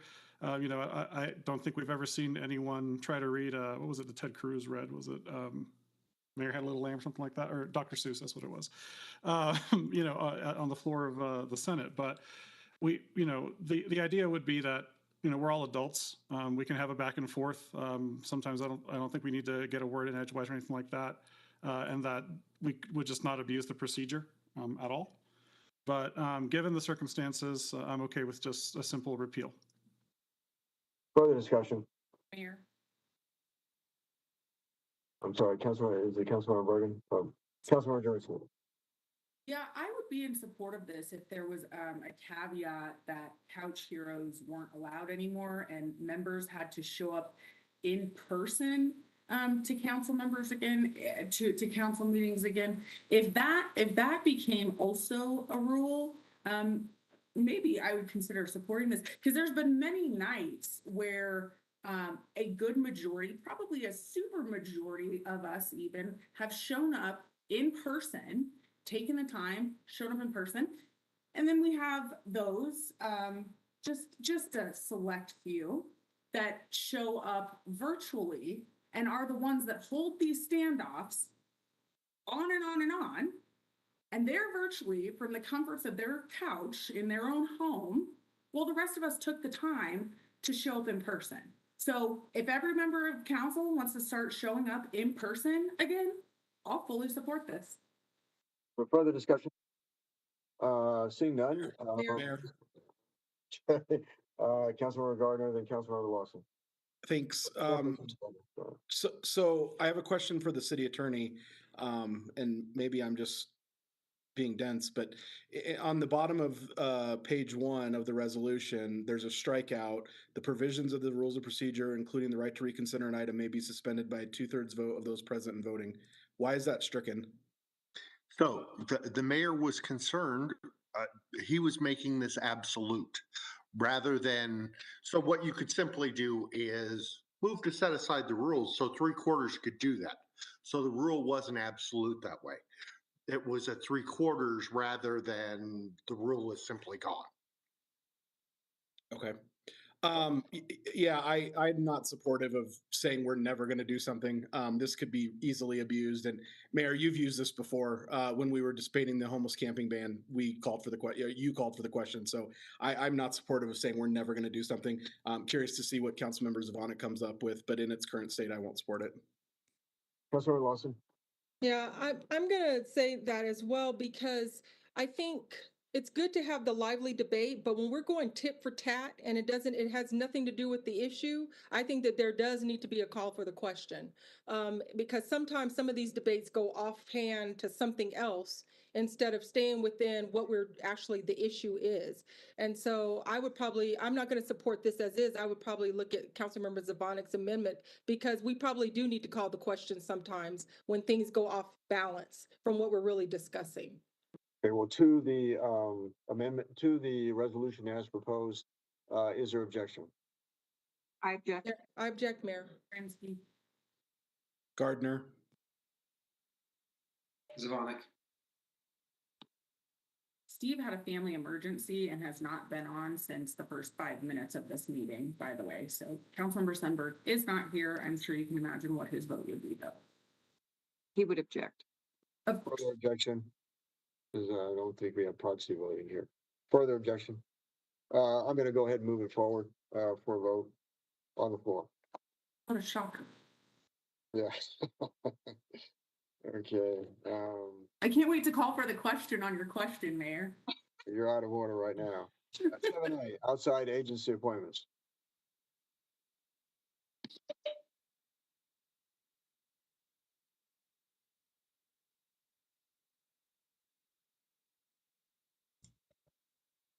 Yes. Mayor, did you want to start this off? Yeah, Accelerate Colorado. Right now we have Councilmember Bergen. I'd like to remain. Is there opposition, objection to Councilmember Bergen remaining as a representative to Accelerate Colorado? Very well. Adams County Aging Network. Who's on that? I'm sorry, I don't see anybody on that. Renee, I don't see a council member on that. Is it a non-council member can serve in that capacity? Yes, the city can have 2 representatives, and that could be, I guess, elected officials or staff. Renee Keener used to be on there, but she's no longer with the city. Okay. Does she still want to serve on it, or I'm sorry? No, she's no longer with the city, so she Well. no longer Is there serves. any member that wants to serve on this in this capacity? Then we won't have anybody right now. You should. I'm sorry? Maybe you should. I don't think so. Okay. You're referring to my age. Okay, Adams County Airport Coordinating Committee, Councilmember Gardner. I think I also serve on that. Do I not? Yeah, I thought it was you and I, Mayor. Yeah, I think I'm also on that. Is that's when we get together with issues with Denver, DIA, and of the like, right? Yes. Okay, very well. I'll continue serving on it. Aurora Economic Development Council. Let's see, the mayor and Councilmember Bergen. I think I'm on by their bylaws. Same. Ex officio, same. There's any objection? Seeing none, we'll proceed then. So Mayor, on this one, we do need to fill Councilmember Lawson, Mayor Pro Tem Gardner, and Councilmember Bergen's seats, because they just expired at the end of December. Councilmember. Anybody, do they wish to serve, be reappointed? I would, Mayor. Jurinsky. Sorry. Councilmember Lawson. And Jurinsky. Okay, then it's Councilmember Sundberg is not here. But he'd like to remain. Okay, then is there objection to that group? Okay, as well as the city manager. Okay, Aurora Mental Health. We've got Councilmember Medina. Is that how many? Is that for 2 or 1? Small print here. No, it's like. I believe it's for 1. Okay, Councilmember Medina, do you wish to continue? Well, when I spoke with them, they said that you have to be a board member. That's what they told me. Well, I think they have council members. They said they don't. At least that's what they told me. Is that okay? Then we'll skip that one. That's not right. Well, that's what they told me. They said I have to be an active board member. Didn't she serve on it when she was on council? Yeah. Marcia Berzins did. Yeah. Yeah. But in an official capacity? I think so. Yeah, she was an official. Mm-hmm. I can talk to him again, but that's what they told me. Anybody else wishes to serve on that? Okay. Then you'll check into that, Councilmember Medina. Is there, if the answer is affirmative, is there any objection to Councilmember Medina continuing on there? Okay. Aurora Sister Cities, Councilmember McConnell, do you wish to continue serving? Yeah, I'd like to remain there. Is there objection? Seeing none. Centennial Airport Community Noise Roundtable. That's painful. Brad Milo, God bless him, Brad Pierce for wanting to serve on that. Is there objection to having him continue? Karen Hancock, although she's retired, is she not?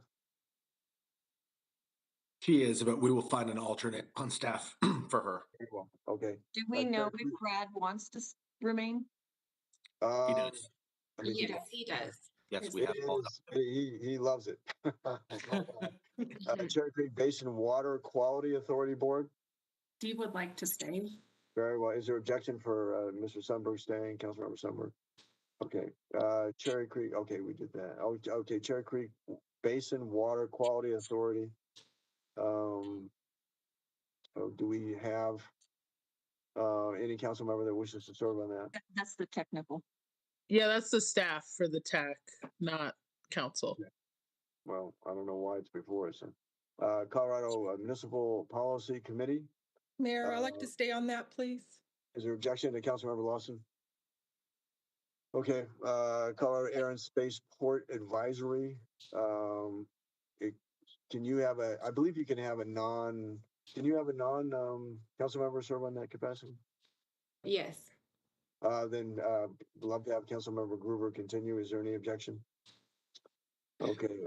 Comitas Crisis Center, Mile High Behavioral Health Care. Councilmember Coombs. Yeah, Mayor, I'd like to continue on that one. Is there objection? Seeing none. Denver Regional Council of Governments. Got a whole list here. Is there any? Let's see. Is there anyone who is on this who does not wish to continue? Mayor, this is Ivonic. I'd like to be the primary this year if I can. I don't know since there's no term limits. Okay. Is there objection to Councilmember Ivonic being the primary? I mean, Mayor, I'm not going to be able to continue. So yeah, I won't be on. I do hope that like everyone understands that DRCOG operates in a genuinely nonpartisan manner. So that's going to be my only comment as far as that goes. Do we have all these slots to fill? Yes. That this many alternates? Yes. Is there anybody else who wishes to take another alternate position? Mayor. I'm sorry. Mayor.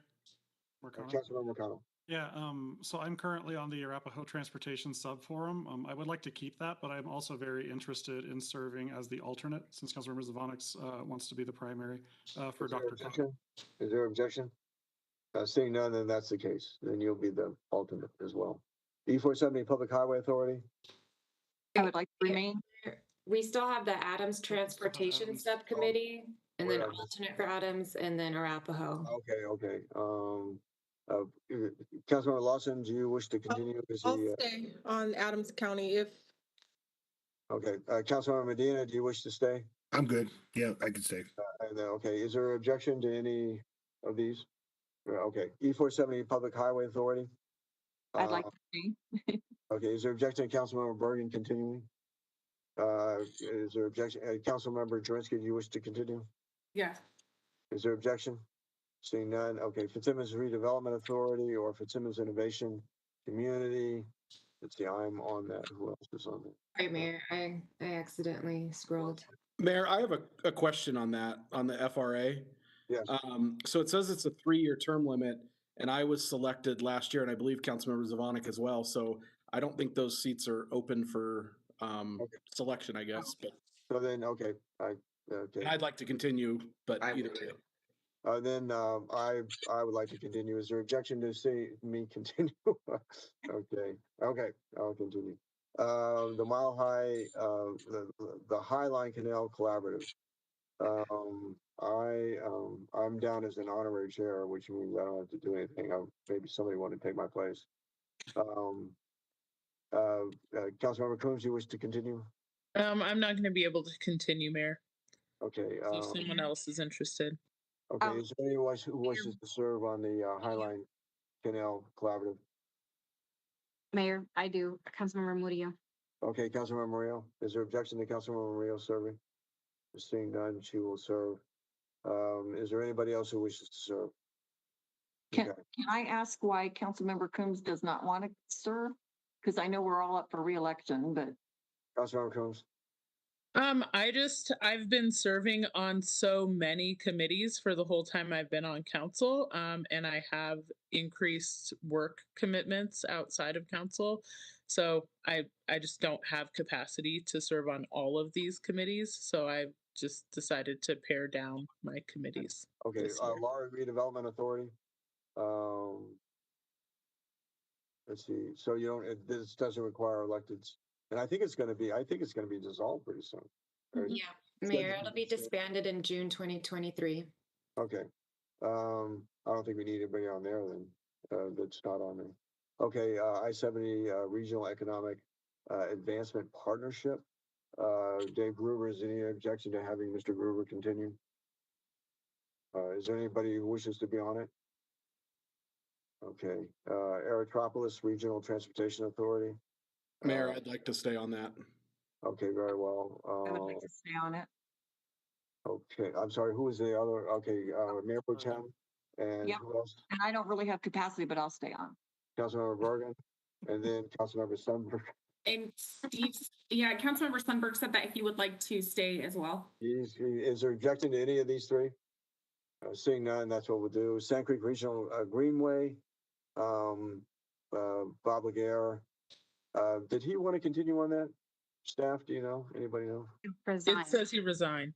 He resigned. I'm sorry, I didn't see that small print there. Okay, who wishes to take his place? Mayor, do we know how often they meet? Staff, anybody know?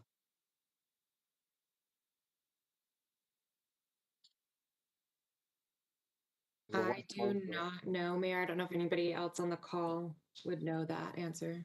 If not, I'm happy to be, I guess pending how much of a commitment is, I'll be the representative. Okay, is there any objection to Councilmember Murillo? Very well, that pending how many times they meet.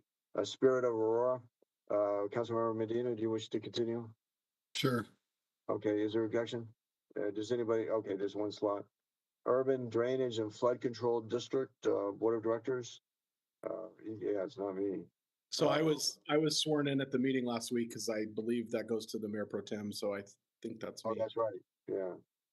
So that, so it shouldn't be. Okay, we got to update that. It shouldn't be Councilmember Bergen. It's one person, right? It's the Mayor Pro Tem. Yeah, Mayor. Correct. It's the Mayor Pro Tem. So I did my term last year. Okay, so it's Mayor Pro Tem Gardner. So take Councilmember Bergen off. Visit Aurora right now. Let's see, Kim Stewart, Laura Perry. Is there any member that wishes to serve on Visit Aurora? Mayor. Councilmember I'm interested in serving on. Very well. Is there objection to Councilmember McConnell? Well, I thought Steve Sundberg was interested, but maybe I'm wrong. No. Does anybody know? When I spoke with him when he had to get off the meeting, that's not one that he gave me. Oh. Aurora Housing Authority. Let's see, what do we do we have? Oh, we don't have any members. Do we have? Mayor, these are appointed by you. The only upcoming vacancy that we have is in June 2023, and it's Tom Ashburn. There's nothing I do now for that. Okay. Okay. Is that it? That is it. Okay. Seeing no further business before the Aurora City Council, the study session is adjourned. Thanks, everybody. Good night.